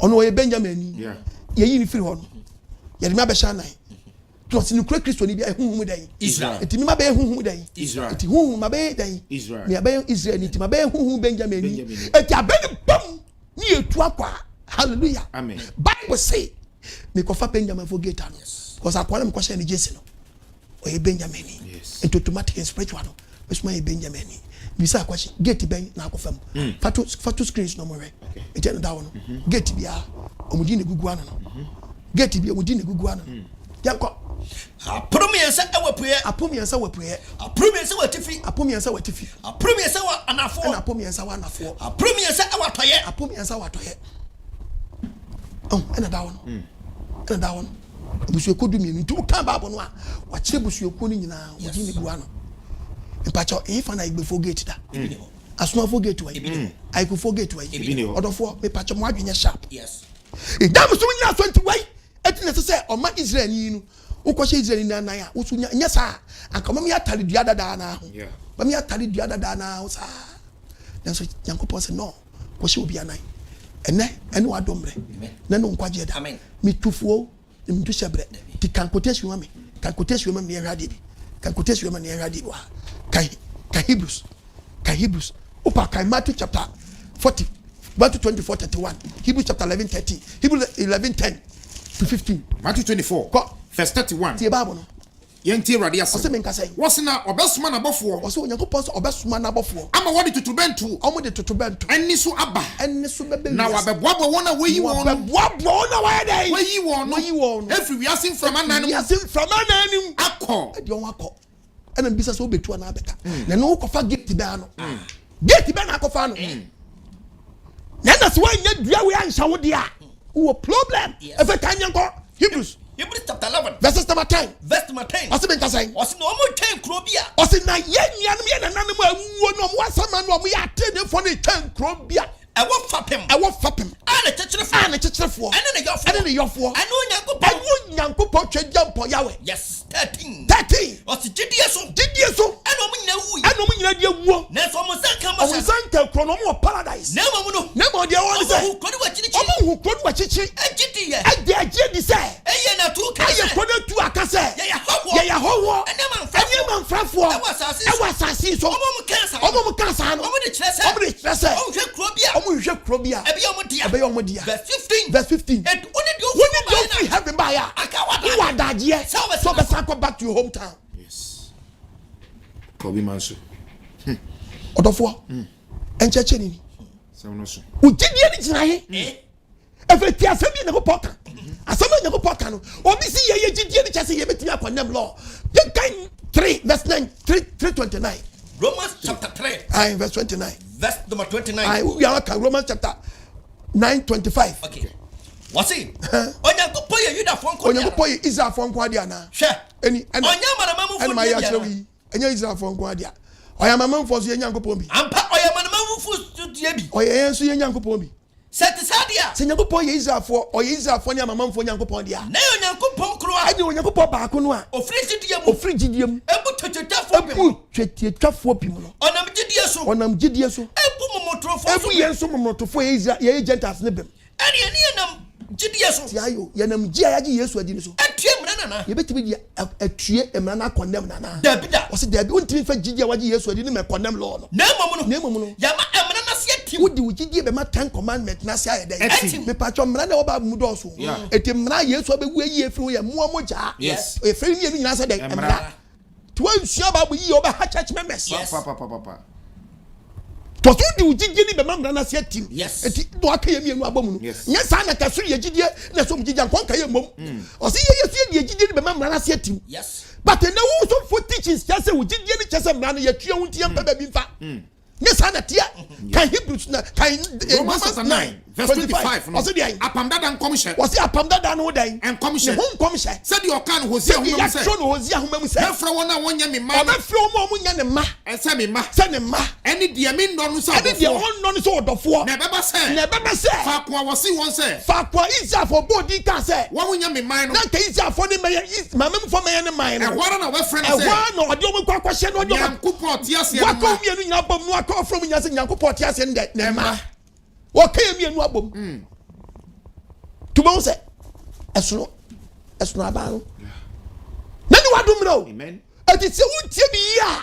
Ti aye wo kan 2 verse 12 Romans chapter 2 verse 12 verse 12. Osi nka say. Etifia sam no. Osi dan. Osi atentrene. Uwia no akọ Hebrews 6:1. Osi dan. Atentrene. Dodo a woni mra. Osi dodo a omo se mra nsam du. Munti aye preach we quotation no odin pa. Dodo omo se mra nsam du agu. No wa ye bone no. Mo ma church members na ye bone because mo declare say mra nsam ni adwuma. Nti oba ye do mpe. Ombe kweti mra na yira. Mo Atemuda do no so oso oni mu ni asem bia. O shia wase o de wase mra nya adwuma. Me de mra na e be jeje. Na asem mra nya adwuma dia koto je no. Because o de me ha me because be me ka bia be ka say onya dai. Unim wani so. Tu ko de je no. Wase wa kweti mra na ye dai. Ayira dada tu ko ejenu straight. No curve. No bend. Ko. Na dodo o ye bone. Efe no be fra. Mo de mo se mra na ye adwuma. Mo so mo mra. E wo mra ne mu no. Na mo abose mra na ye adwuma. Na mo di mo amfa mra na nya adwuma no. Na mo di bone wo mra ne mu no. Wana mra no so be. Efe so mo de wo se mra na ye adwuma ntime de mra na be jeje. Yes. E de na mra twem. Do oni mra no so no. Oso be kwati mra no. Ayira dada. Oni ni o mbisa le kwahye bia na efe obetoto apapa so. Na owia no afra mu a mo de mra ni mo se mra na ye adwuma. Yen ya ye se mra na ye adwuma no. Yen no de mra na be jeje ye. Yes. Ewia ade na ko wia. Yeah. Enyew ade na ko die ewu. Ensa awade de tan ko sa awade. Mo ko na de tan ko bo kro no. Di waja nu ni wani waja nu ni. E mo ni mra de wani brad. Eni da sikuru dia da sikuru mo. No de bejeje but wona o si anya adwuma ne de. Wa kwati mra na ye to so ni woni asem. Ko so ko bi sa bi abeto apapa so. Ntu di kan ko to je ni. Enyamra tefo. It was enyamra tefo. Eni atrelefo nya. Eno mo ya tenefo Nyankopɔ anim. Nemo emra so difo. Nemo emra so difo. Eni bepu and you won't be. Yes, we in your trouble way. Your trouble quotation way. Won't take Bible that city. When the man someone condemn your pastor. More church members. More how member church members not break trouble. It took about one. Young papa. Can quotation from your debois. Corinthians 3 verse 10. First Corinthians. What? Chapter 3. 3:10. Verse number 10. Also, 2 Timothy chapter 2 verse 1. Okay. A church for said here. Was a church for so for said here. Adomo Nyankopon ya dom ye. Eso na apostle kwa ba menam. Me tu fapem. Ani ye nya ye to fapem. So dance for nyansafo. So dance for nyansafo. Obi tu so. Was obi ba. Etu obi na tu so. We ye so for say ncheche no de amaye no. Yes. Fa ne pepepe. Obi na tu so no. Obi bia na beto fapem. On just say you tu so. Hwe say dia hye to pepepe no. Na fapem fufro de. Na fapem fufro bia de. Obi na ring to be tu kan ya. Ya to dada. Yes Christo. We lay foundation dada. Ye lay foundation na wie dada. Now so obi di sika kokko. Nyankopon so ono no di sika kokko to yi. Jite. No di jita to so. Abohini. No di abohini to so. Oyi no say won so for wo ba you should the same gold. Yes. You the same bronze. Yes. You should the same diamond. Yes. Na fato so. Yes. But what say ye ya so for ne ba ye no. Ebi di nia. Obi ba ye o hwe di o say ye ntimi yusu gold. Me ko fa gold wan. Me ko fa bronze wan. Oh not so for the foundation. Odi na to so. Odi dia beto foundation so. Na ye sure say foundation ni gold ato. Wo di dia to so be yi. And to so for the be dia to foundation so. Probably so yan. O so for bi so ba. Je say di onu di dia to so pa wa ya de no. Obi so ba yo di say. O di odum na to so. Ni nya odum. Ni nya mi su gold me sanka. No so the slide eh. Abeto so kwa. Ebrodua. Obi so di was wo di slide dia na to so. Bi so di brodua be dey. That is the reason why we are so in church. As we church. And then church na me wi aside dey. Yeah. Because e bi su ntabo. Esre. E bi su send brodua. Obi e was oh what tell you we say e brodua ne ntabo ne send na mu dey kusu dey no ne be yo. Wasi dey say mudi nyama yi tu fa fi so. Mudi nyama yi koto oni ni gold foundation so. Obi adwuma be daddy. Eda no be yi na di. Every say. E yo jam. Odi ja. E na odi be da na di. What from to be gold e fe jamu a e bebre. Hallelujah. Amen. Once e fe jamu a e bebre. Yes. Diamond e fe jamu a e bebre. Yes. Hallelujah. Amen. But in time fe jamu a be je bi. That is the reason why to see John in time. If it's so for no the foundation ye ja e dia e ntabo. Hallelujah. E to this foundation we here. E jam straight. No kef, no man. What I say? Yes. Obi adwuma be daddy. Officer. E yo ja what the best. No do use gold fe jam fe no obre more. Gold fe jam fe no obre more.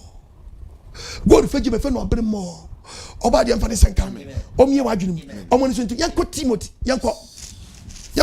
chapter 2 verse 1 ye tell radio asem oseme nka say na afa wo meba osafa emi nuanom yaden awa aduma Paul na Timothy funo osofa wutie mi church member wutie mi wugigi ne wagye ni ye ho ncheche ne hu bia wugigi ne gina say gina ntabo so balance fast na we foundation wa ye go there wona wa no wanya ha nyina nobody ntabo si wa ma wa ye du fagi ma be hye wo beka so ye nyamsum ni sabe sana ye ka kire wo say aso ni ato dia ma to adwene no but to foundation ye den foundation wa ana ye le bia ma keke na wugina so ene wa sembo ne po na ne wadom re na no nkwaje da woni mra wo so na ye ni long service award debi masum nyame ache debi ya so le ba ya ache debi ye ni long service award ni ma me ka kire woni ma be preacher fam say what you say on long service award there kasa na me nko na afa wo meba Paul e ka che Timothy say me ba Timothy yaden awa aduma wo Yesu Kristo mu no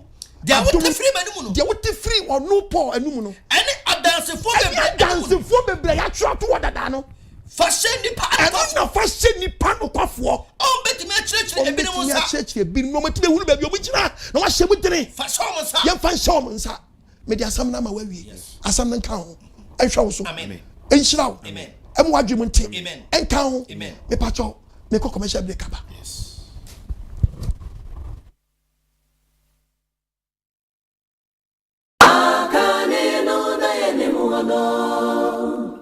na washishe so ene die wasisana fadie abon sama shekotu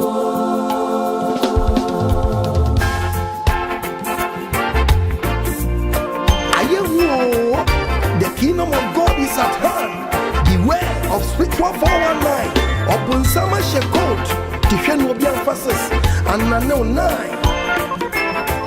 Where are you?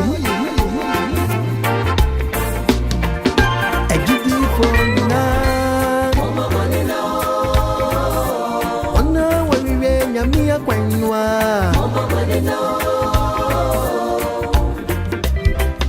A woman.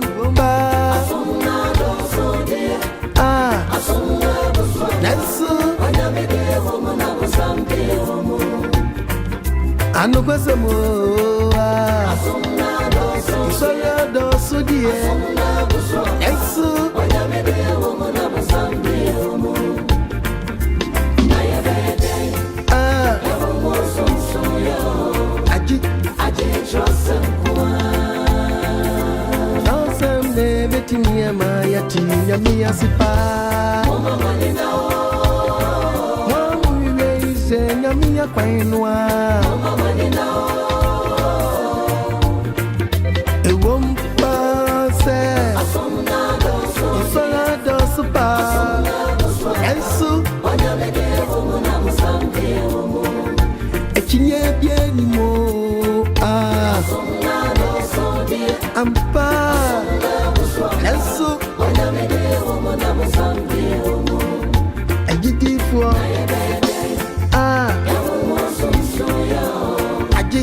Hallelujah, hallelujah. Amen. Yedobo ade na se.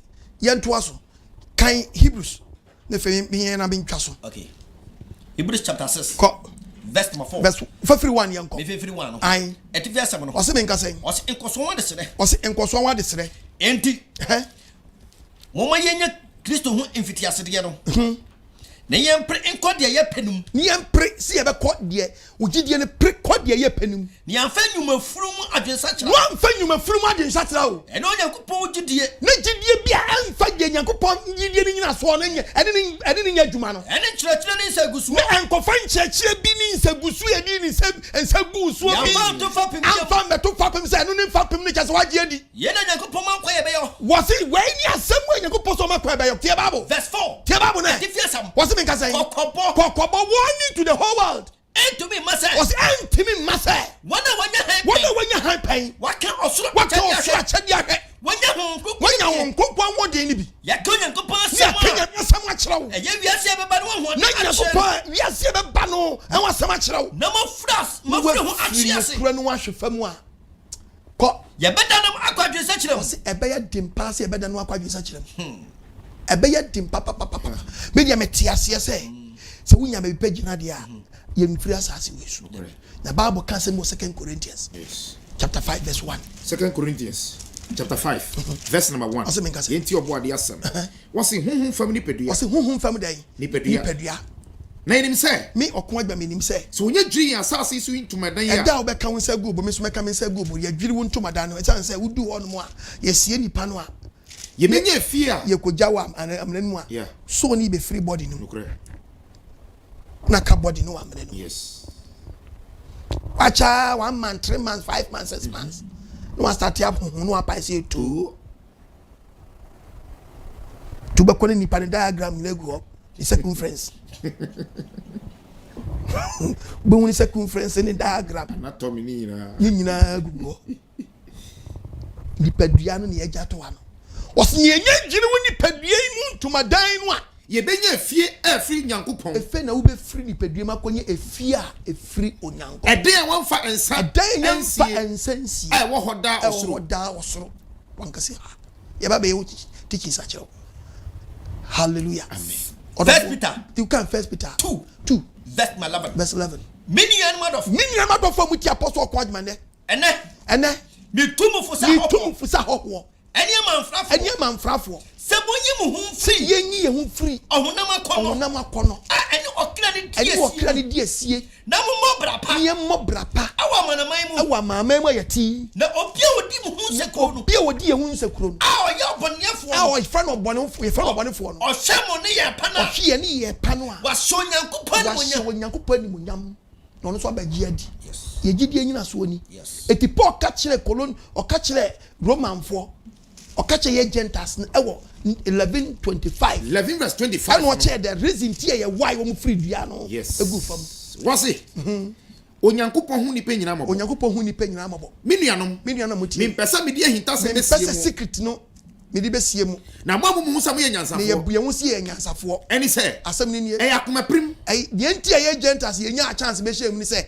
e yakoma prim e na ba Israel afafa e na ba Israel den afafa no edi kosi se amanama ne be wie ma ye amanama ne selection na obo no be den e be wie ma ye eti obo selection ni be hye mu wie a enu ansa na Israel nyina ansa na papa ne bedan ne fi obadan ne ni afi ye Gentiles nim yes no de nya sa kwahwe fa Israel na Israel nyina wona obesa bo Israel fo na nyi Yesu na obesa da ginadi na wanyankwa na wasa bo ma no manyankwa se de wa tro se ya tro se ogifo no obe free Zion na be dane mu yosam as we prepare kro no yes be free Zion kanyankwa na wa dane mu yosam na watimi adane o mu yosam asese Israel fo ni bi gindi no ba dane ni nyina no mu nyina be gindi prakopa yes na apam me ni o mepam bre a apam na oni o mapam ato won tie ba bo no apam ni nie wasi asempa ne famu die munti ye ka asempa wa Gentiles nje sei yes ye gi asempa ni di yes ye gidi ye nti ye nya ba bi be hye o manam ha yes eti asempa ne famu ye ko gidi ye nti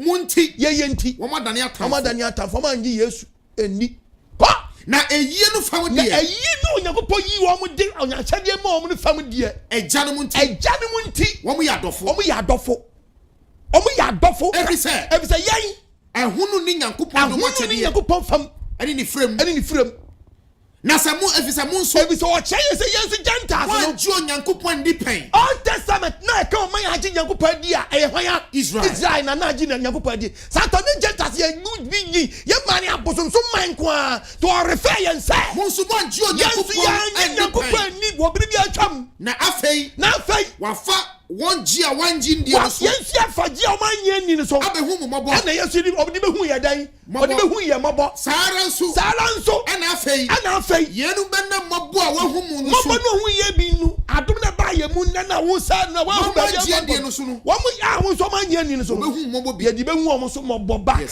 Nyankopɔn free mo be san ko back na selection na wanya wa ye mu no obo Israel ne de o ma sha nan no Nyankopɔn aka won nyina Nyankopɔn aka ye nyina ahye a wanye ni no so behu won nyina mobo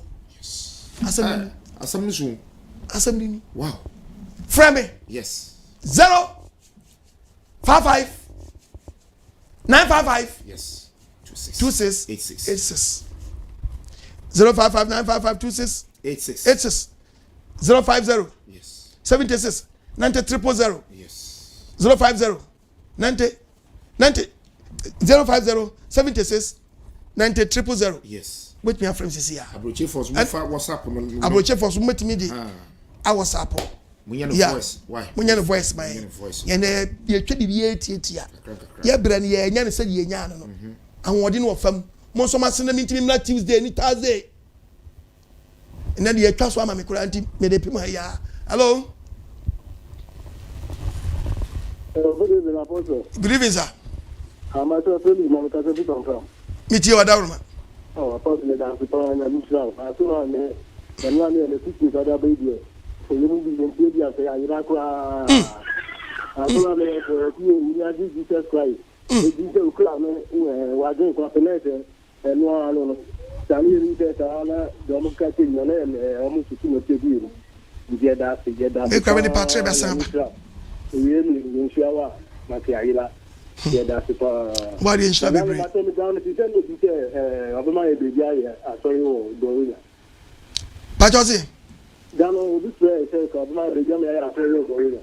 Yeah, when he be a chair, as I say, I dear bumpires or body at Duma, Fanny had 2 pence for back of ABB near 2 1 among. If it's who our tema, you want dumb up anti baby. What be your baby? Your poor friend. You know, and then what be your baby? So you were dumb or Kaswa. Titema. Your bumpire pass ready. About the shall be.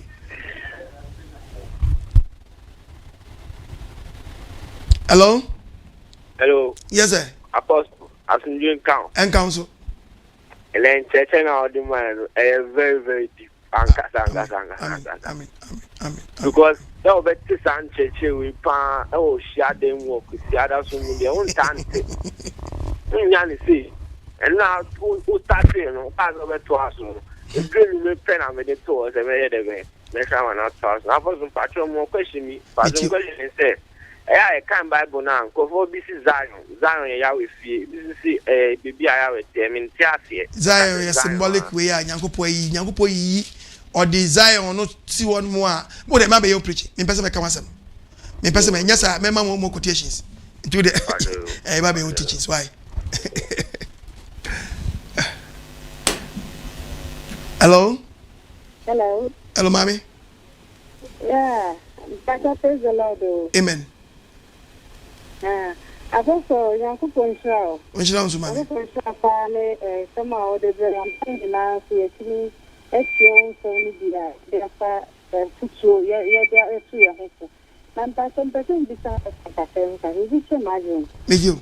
Because the Bible says, who you mean here for? I could say, oh, my own teachings. We come. My own teachings. Etiru untinu. Me bon pais or body Adom or China body Adom and member life. But memo about pray back. Why? No, why? Me best make my Nkwa teachings. And you for what you want budget.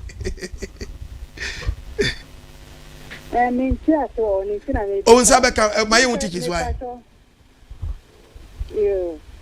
Me pacho so kase so sabaku tu CPI chapter 20.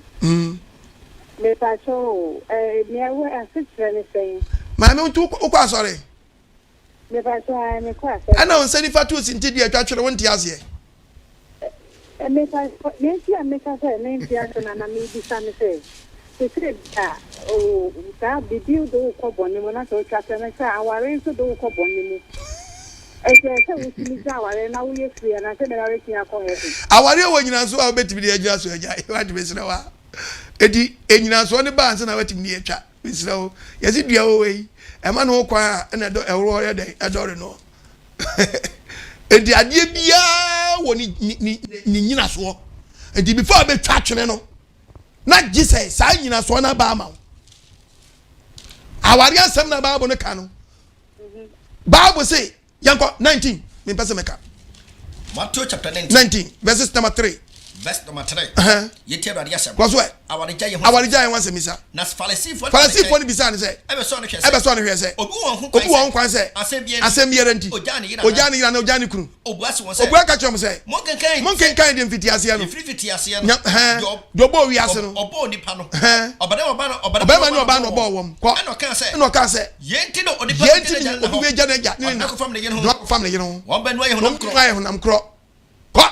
it was one be no ye honam kro it won naso nye to mo naso nye ba no biom nemu ye ba akokọ it do nyan ko pa ka bo mu no e pa bi antitim no okachire ne say no mo ka chire ne say na ba ne say ti na mo se share yen say yema awarija homa no njae no ni enya ye ku ni ayere no ena wo se won say ena ka chire mo say mo akuma dinti ana mo se mam kwan se munya mo yire no mu ku no na fifiti ase no nanka ente sa kwai etimi se mo say enye dwama monti ena obi jani na obi jani ya no jani fu a na ko arfo fra eti wa ma odi obetimi de agya so atwa wonsa nifa na twene Hello. Onshira so mame. Amen. Onshira so mame. Amen. Amen. That's two power dia no atra wo mpɛ so a enyina so ne safo na ɔde ama wo. Hello. Hello, Pacho Mintu Kayi. Hello. Hello. Hello. Yes, sir. Hello. Pacho Mintu Kakasa Ferie. Hello. Pacho Kasa. Pacho Film. Hello. Pacho Menti on TV so lower TV set no. Why Wadaruma? Martin was Very good. Okay, Kasa. Meet you. Amen.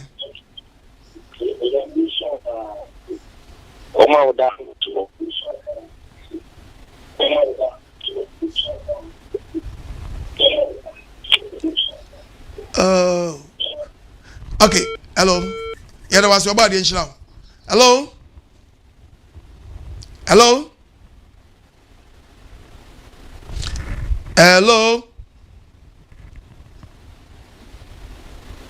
Me pacho friend well TV set no kakra. Hello pacho wadaruma. Hello. Hello mommy. Papa, good evening. Yeah, good evening. Papa, about being a minister with the Onshira so mommy. I remember when the Yamian said, my brother who preaching, I mean, so I can't be. If it's our one with the Kamayra, but now for the master, not preaching when we say, you can need a minimum talk when I'm a namson. And then I made a channel for Nana, my brother, the other thing. I said, Yamia had mamma, the few times I'm waiting. My cat and my children was Body in show. Now, Papa, I do not come home and I came up with the commandment. And my name is off of I can come on and say, make a turn and say, when you say, ye good 10 commandments, so I brought you in this about Nana. Oh, no, try so that convincing me or quotation in the moment. Colossians chapter 2, verse 15. Come on. In fact, Papa, me carry a number of my game and BB and if you see Papa pattern, so about the money. Kotumane yanka kaino. Colossians 2:16. Colossians 2:16. Muma obi mum aten. Do not let anyone Osi mum obi nyadan. Mum aten. Mum aten. Aduane. Anomde. Afashe. Osrane foforo. Home nafam. Na ye no ma ebeba de sunsun. Na enema ebeba ni sunsun. Ipacha ankasa ne ma abetwam sunsun. De ebeba ni sunsun. Emo obi mu aten. E wo gbembanku die hu a. Jazeme ni bangu. Ufri kumase. Ah? Emo obi mu aten se nko okrom. Na enema ebeba ni sunsun. Na ni ade ni beba, ade na beba ni sunsun. Ya ne kesa ade ne ba ko yedai. Ye ba ko di so. Ye ba ko yadwuma. Yeah. Ni shadow da yekurum. Ni shadow ni yekurum no. Enti mo bi mu atan no. Wo di banku mo bi mu atan bankudie hu. Na je se ja bankudi. Ah, mo ma Bible so. You said what's a car? Papa, we see a bunch of Makumatu. And that would be preaching time for my Makuma. Mamma can't tell the band say, hey, Nana, you're much of me. Or the mother, Missy, and some I ever. That's why I hear us to find us. About the Israel, baby. About the Israel. As I was over than in your venue. Amen. Hey, about the Israel. Hello. Hello, Papa. I'm Gauzo. Whether Madame Supasa Miss Akana, Mr. No question do Deuteronomy and Professor Mr. Your business matching. Say any topic question, dear. Meeting answer. Now say a quiet topic, dear. Made the better on the topic, do I? Well, Miss Soyana, who be so Casabama and Chita. Me say, Adom Ngye Nkwa Atemuda. Okay. But the question now was Deuteronomy chapter 32, verse 7 to 9. Aye then. The question now Deuteronomy chapter 32, verse 7 to 9. And I'm saying aye then. Also, from a woman can say verse 7 I say can take in National one to say the don't here. Because let the non show put before non can show. Or too soon teachers as Mamma, or Papa Adom, Mamma, or the man on shirt to her Israel for here. Now, a radical fan in mind. Jacob then a Japadia was to Swamano. I don't know next imagine catcher. I want Jacob today. Or say verse 9 or a radical fan in mind. A radical fan in mind, or boy Jacob Dean. And I'm passing the castle. Or the Jacob and I day. I am mind. I want you one as it. Not so much because a radical fan in mind, which means a radical fan in mind. Jacob layer a radical fan, Diana, Omoakano, Omone, a radimayana. Jacob no by yen Israel.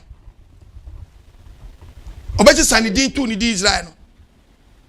Okay. Etibamima quotation yanko. Psalm 147 verses number 18. Psalm 147. Me you ano. Me pache February 19. February 19 yanko. Oyina sem chire Jacob. Osi oyina sem chire Jacob. Odina shede na tamudie. Ano odina shede ni na tamudie nya chire ifa. Israel. Once odi abodi. Odi chire Israel. No onya o man bia sa. Na tamudie. Na tamudie nso. Omunim. O man bia nim agi Israel. Okay. Missy Enchila, why? Hello? Yeah, hello. Yes, sir. Yes, sir. Amen. I'm tuning in our super meeting team number 2 and then also. And I to Makuma super. Now, person just say, it's Yanum Israel as an Asian Gentiles because Yen Gentiles. Because I'm PGPG or so for PGR. Yen Israel as former, Yen Israel as former. And say, Siano, Obeka Nanokwa.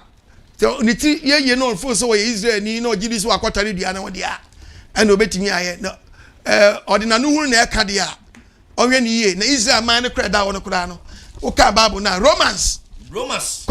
Chapter 9. Chapter 9, verses number 6. What can you say? Also, then, you talk about the was answers or say on your proportion was on your proportion and share them. And yes, a be on your proportion. And yes, a be on your proportion and what to if you say, and you want to free Israel, and you want to free Israel, man, when you know, I know Israel for. That we can and you have a try. Yeah, would you injection? Yeah, bomb by bon so much. My number is 0242327172. So much in the kit will be answer. Miss Lawa, Mumpy big farmer and Yentimra, and then you travel brand so. So I said, yes, I'm to a man to be Antria. Tibi Bessia, Timuncha, airways near Kofa, young family, and even if young fat course, young family, and young woman. Hello? Hello? Hello? Hello. Yahweh Shalom.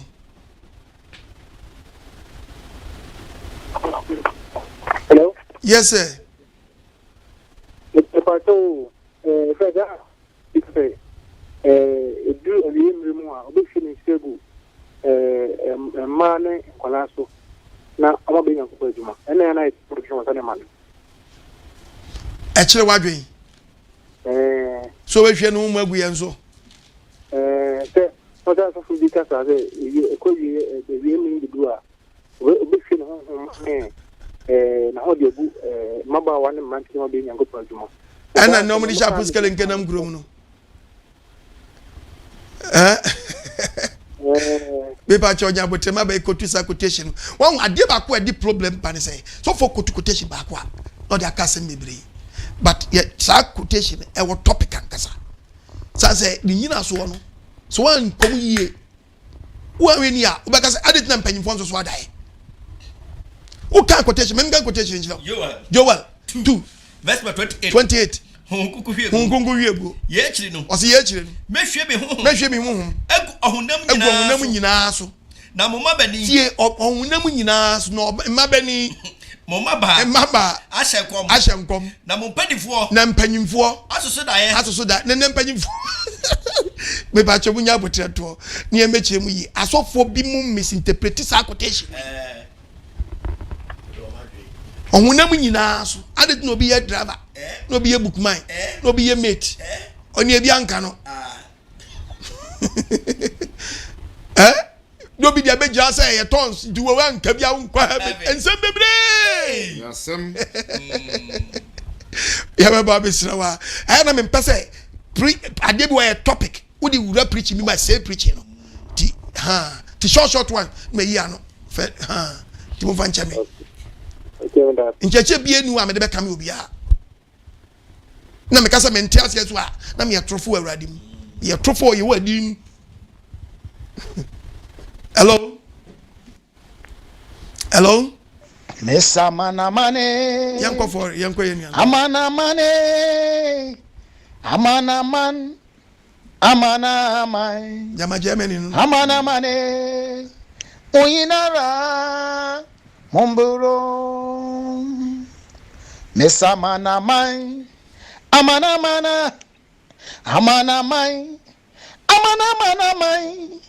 mesa mana man oyinara momburo mesa mombra metie nsem papa Ewurade akwa okwaje mariko amana oyinara mombora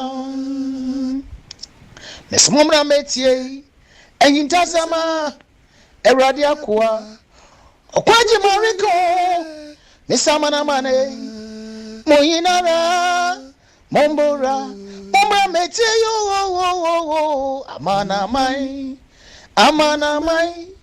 mesa amana mai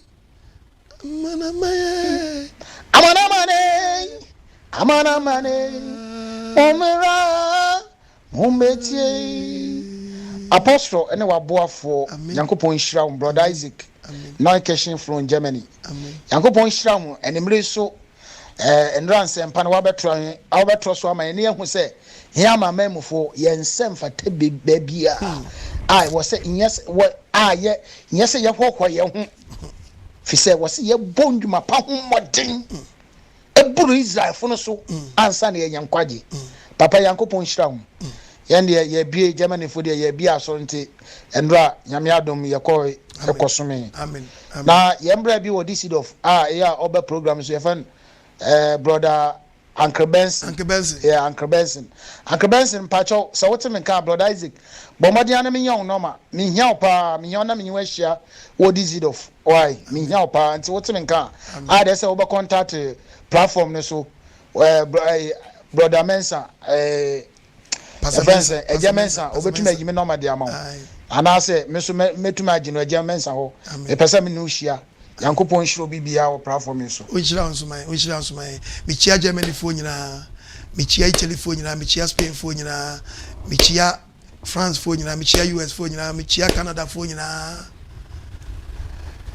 about the UK for London for Manchester for mami yoso Tonet say about the Adom na me sure ni dwumadi a wodi ama ye hu nkyerɛkyerɛ bebra na yinim me wo yitiri na make say amen onyom na ya medepa na he na menya biato obade ya dum a say no nyama munya papa ntia me bona nyama totoso a me ba be support obi what obade ya hira no wadwene pa say me hom fa me obade ya yiwa onsa ya de fa na ba nezi asoma simbache ya mami enhunu da bia menya wa bon ni biato amen yamwa next week Nkwa nyom no eba tu bibiara pese wo saka bi no e pon afra hello good evening apostle. Yes sir.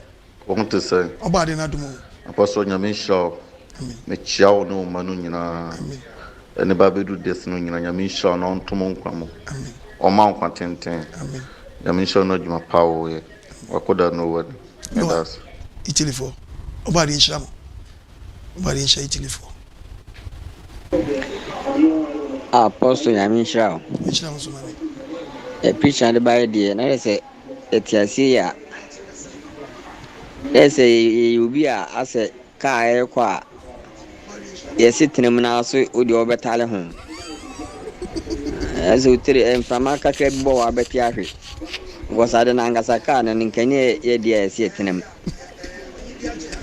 Na afidie yesi emetre mu bia yesi ebetale ho enza ahoni bia nimu mframa ba kakra bi boy ne ebeti ahwe na yesi ehwe ho su ye nya se timi di asam no so ni timi fa asam no di asam no yofo ase yesi ye de ya adom samu a eze de yenka ho kra dia yenka ho na afi abibia ba se no nti ye mehim kakra na afi no mu na ye be me masem kutis. And we as of what you draws no. Or said Adom no. Hello, Papa. Or the Adom no pescawa, hello. Yamisha, on your kese. I mean, him say, never say, Jane, I'm cotie Peace FM, how much you cook, so I made a try. Wow, I'm part me preach you Peace FM. Yeah, I'm an engineer. Maybe we hear Peace FM. How much you cook, na made a try. Say, hey. Sana nka me Gentiles me nka ho bio na nyame ata ho ma ode me abehye mu bi because of Israel for anye ni ene na was me such a ma very good na mba behye mu bi because me na me nka ho ye nka ho ye de bi mu abra ye nka ho this time na me yes such a dream amen ma brabum amen nyame nshira amen ka ho bebi onye okese wate na ne wasan dia ba ma nipa nyina asan atibi nyame nye okese nshira bebi amen oba de nshira no nyi wakoma so ade mam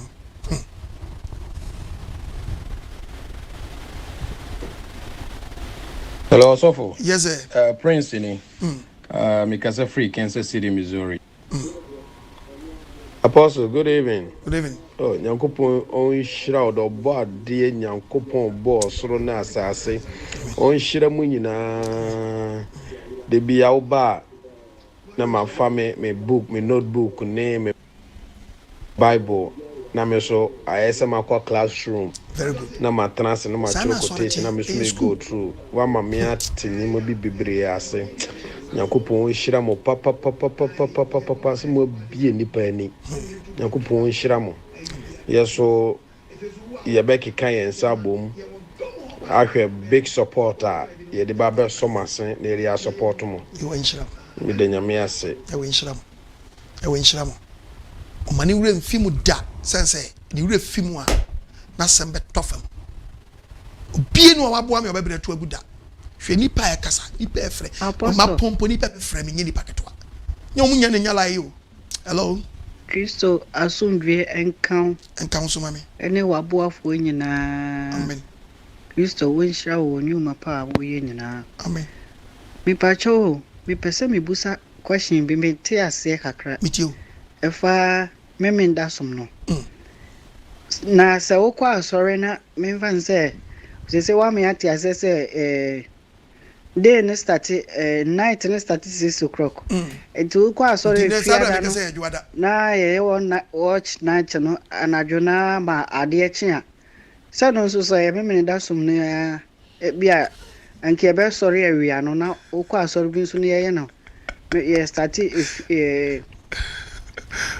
fiada na nwumre me fan sa start 6 o'clock na wo sum ma ade echi a so mi pacho adia beche memenda na ono so sa na dwene nyina so ye memenda me pacho ho so mente ase babi kase bi kire we asebri nyina de se sa wonya homida sumuni o all night na mo hye na ni kwhia yo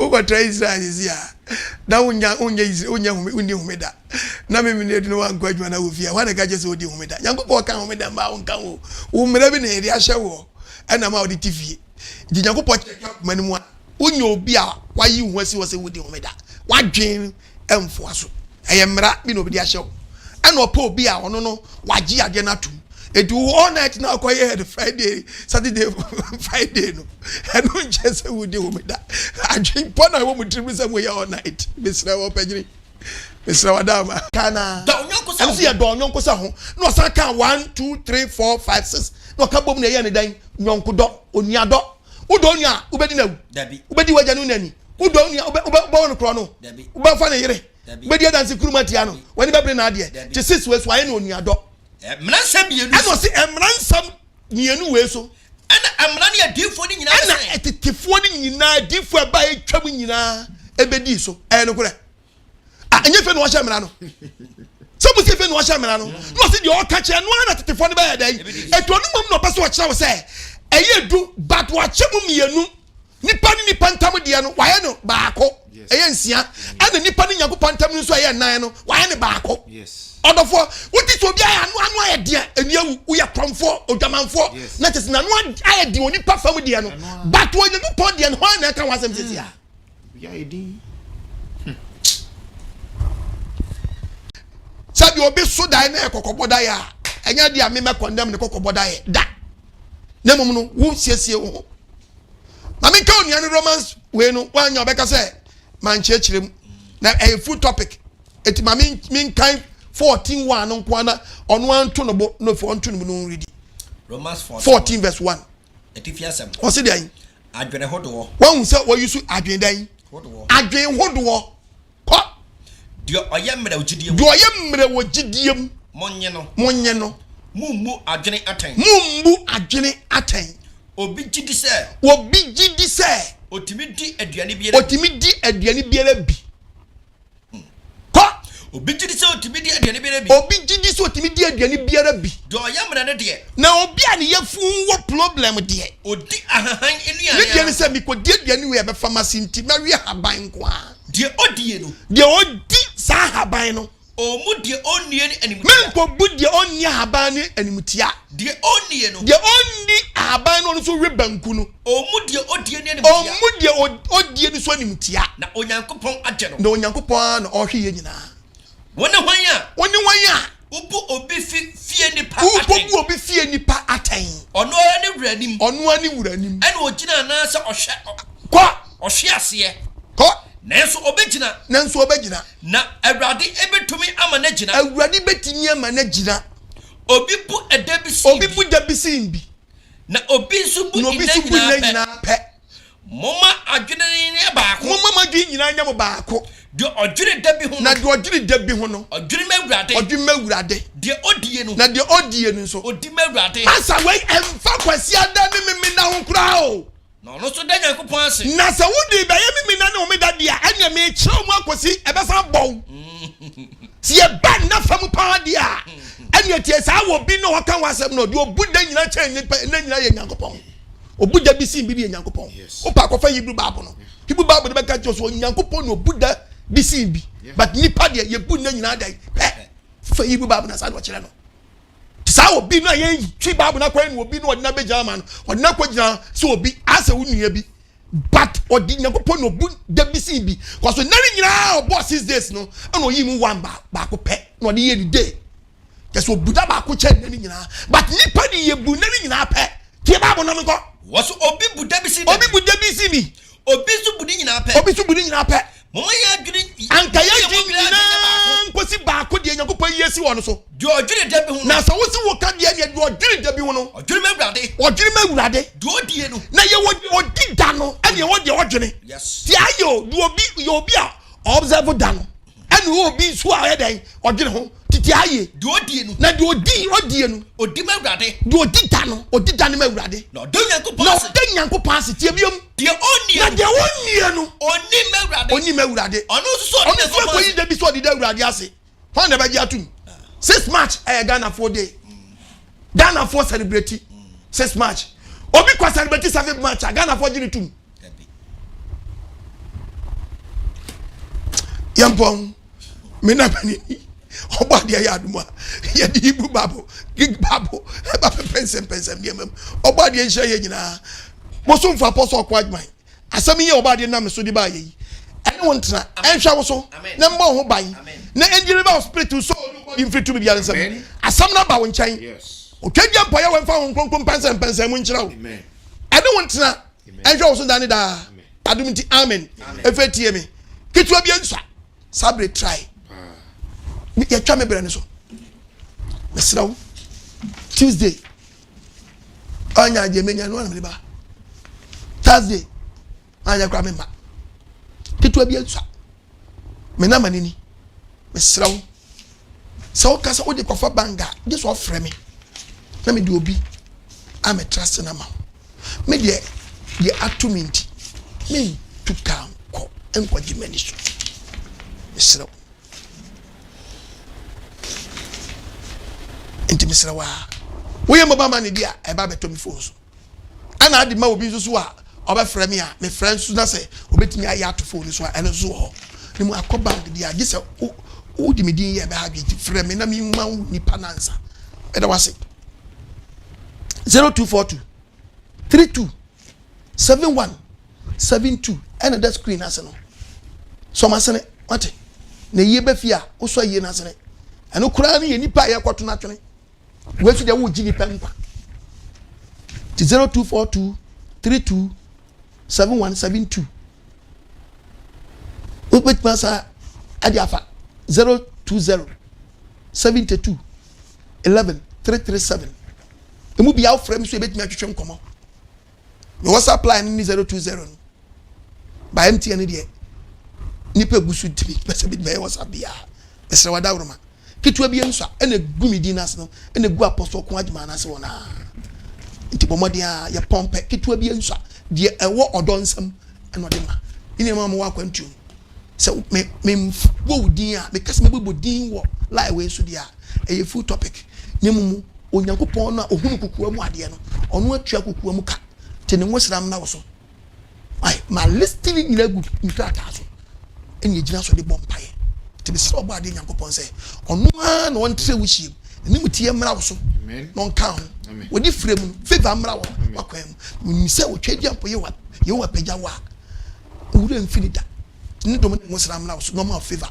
de wa hwe bi on se wa na am de woni woni da so ho promie ma wo no how be da so do yare a wo boa me no ba de ma nwosram woni padua so na ntu yare mfini padua no ahoden sunkum mawre ni pe on so de fo ahoden fo na on be deliver mfiri to me biara nsam onkuku twawo eje twawo hia na nje wo mfiri ofidi sunfo apam biara mo madam ase sema so masene oba de nhira mo sema tie mi sema ba ya mi adaye me nuanu Ghana fo madam ase ye tie yi se ye wo mu na se Ghana ni tini esenu ha wa ya de oba de nhira mo onye makoma so agema mo me kase mani ngia e wo de mo ye no a na me atrofo ni mu no twedi ampo ni hira me de me kasa bi na mo gide se so fa manu masam e hye no wen mo nyam dia saa so no be ye dia ma pastor mensa kasa yo pastor body ya win shira bebre eni ya body in shira won so se wagibra hwe abedum pempen so ye rade shira won na me ka wo se wo pese oni eto na mo living ya we 70 Sabbath assemblies mo a fa number we udin ni bebia wo fa call WhatsApp number we 0244 183399 0244 183399 afensu e besre wo edwadie bi na wo pese wo bo ho dewro ewo NKWAGYESEM adwumedie so a ekwan eda ho de yane so be frɛ na yɛtwetwe nkomo company whatever ade bi o pese bo ho dewro biara fa number we na frɛ na yɛtwetwe nkomo 0239 505145 0239 505145 anase 0244 609545 anaso bitmia WhatsApp nso akọ 0271397906 na nso bọ modia na yembo wadwuma no dawro e wadwumadi eso na bra wo bo ama Nyankopon asem so akọso no wo nso wadwuma enso ebetumpon e wo oboade ya wadine mu yadamase yadobade nasi sabre michia eye ACP bafo apentin yes regional crime officer oboade nhira wo ne won kafo nyina ma oboade nhira mo onye makoma so ade ma me ai femichia madam Aba Fresh oboade nhira bebre ai oboade nhira bebre medamase oboade nhira metie phone maboafo nyina amen na nsi bibia yi amen ebesa hia yes oboade nhira mo amen na nsi bibia yi amen adom enwosra emre fidua wotim baby o twedua mpon dia de o for nsa dia o eto obedi hini wo fie obedi hini wo sikasam obedi hini wo abrabo bye bye yo ebusiafo ide radio sumdwe echie obi biara esama obi biara akwaba edi ba NKWAGYESEM dwumedie a abribia Apostle OKOH ɔde brɛ yɛn ɛwɔ 7DS Ghana TV ɛso mpanimfoɔ se deɛ ofudua pa ɛna yɛpia no ɛna twerɛ kronkron so se according to ɛyɛ romanfoɔ homa eti du gyigyemu eyimu du 9 no wɔsi ɛbɛyɛ den ɛna yɛbɛfrɛ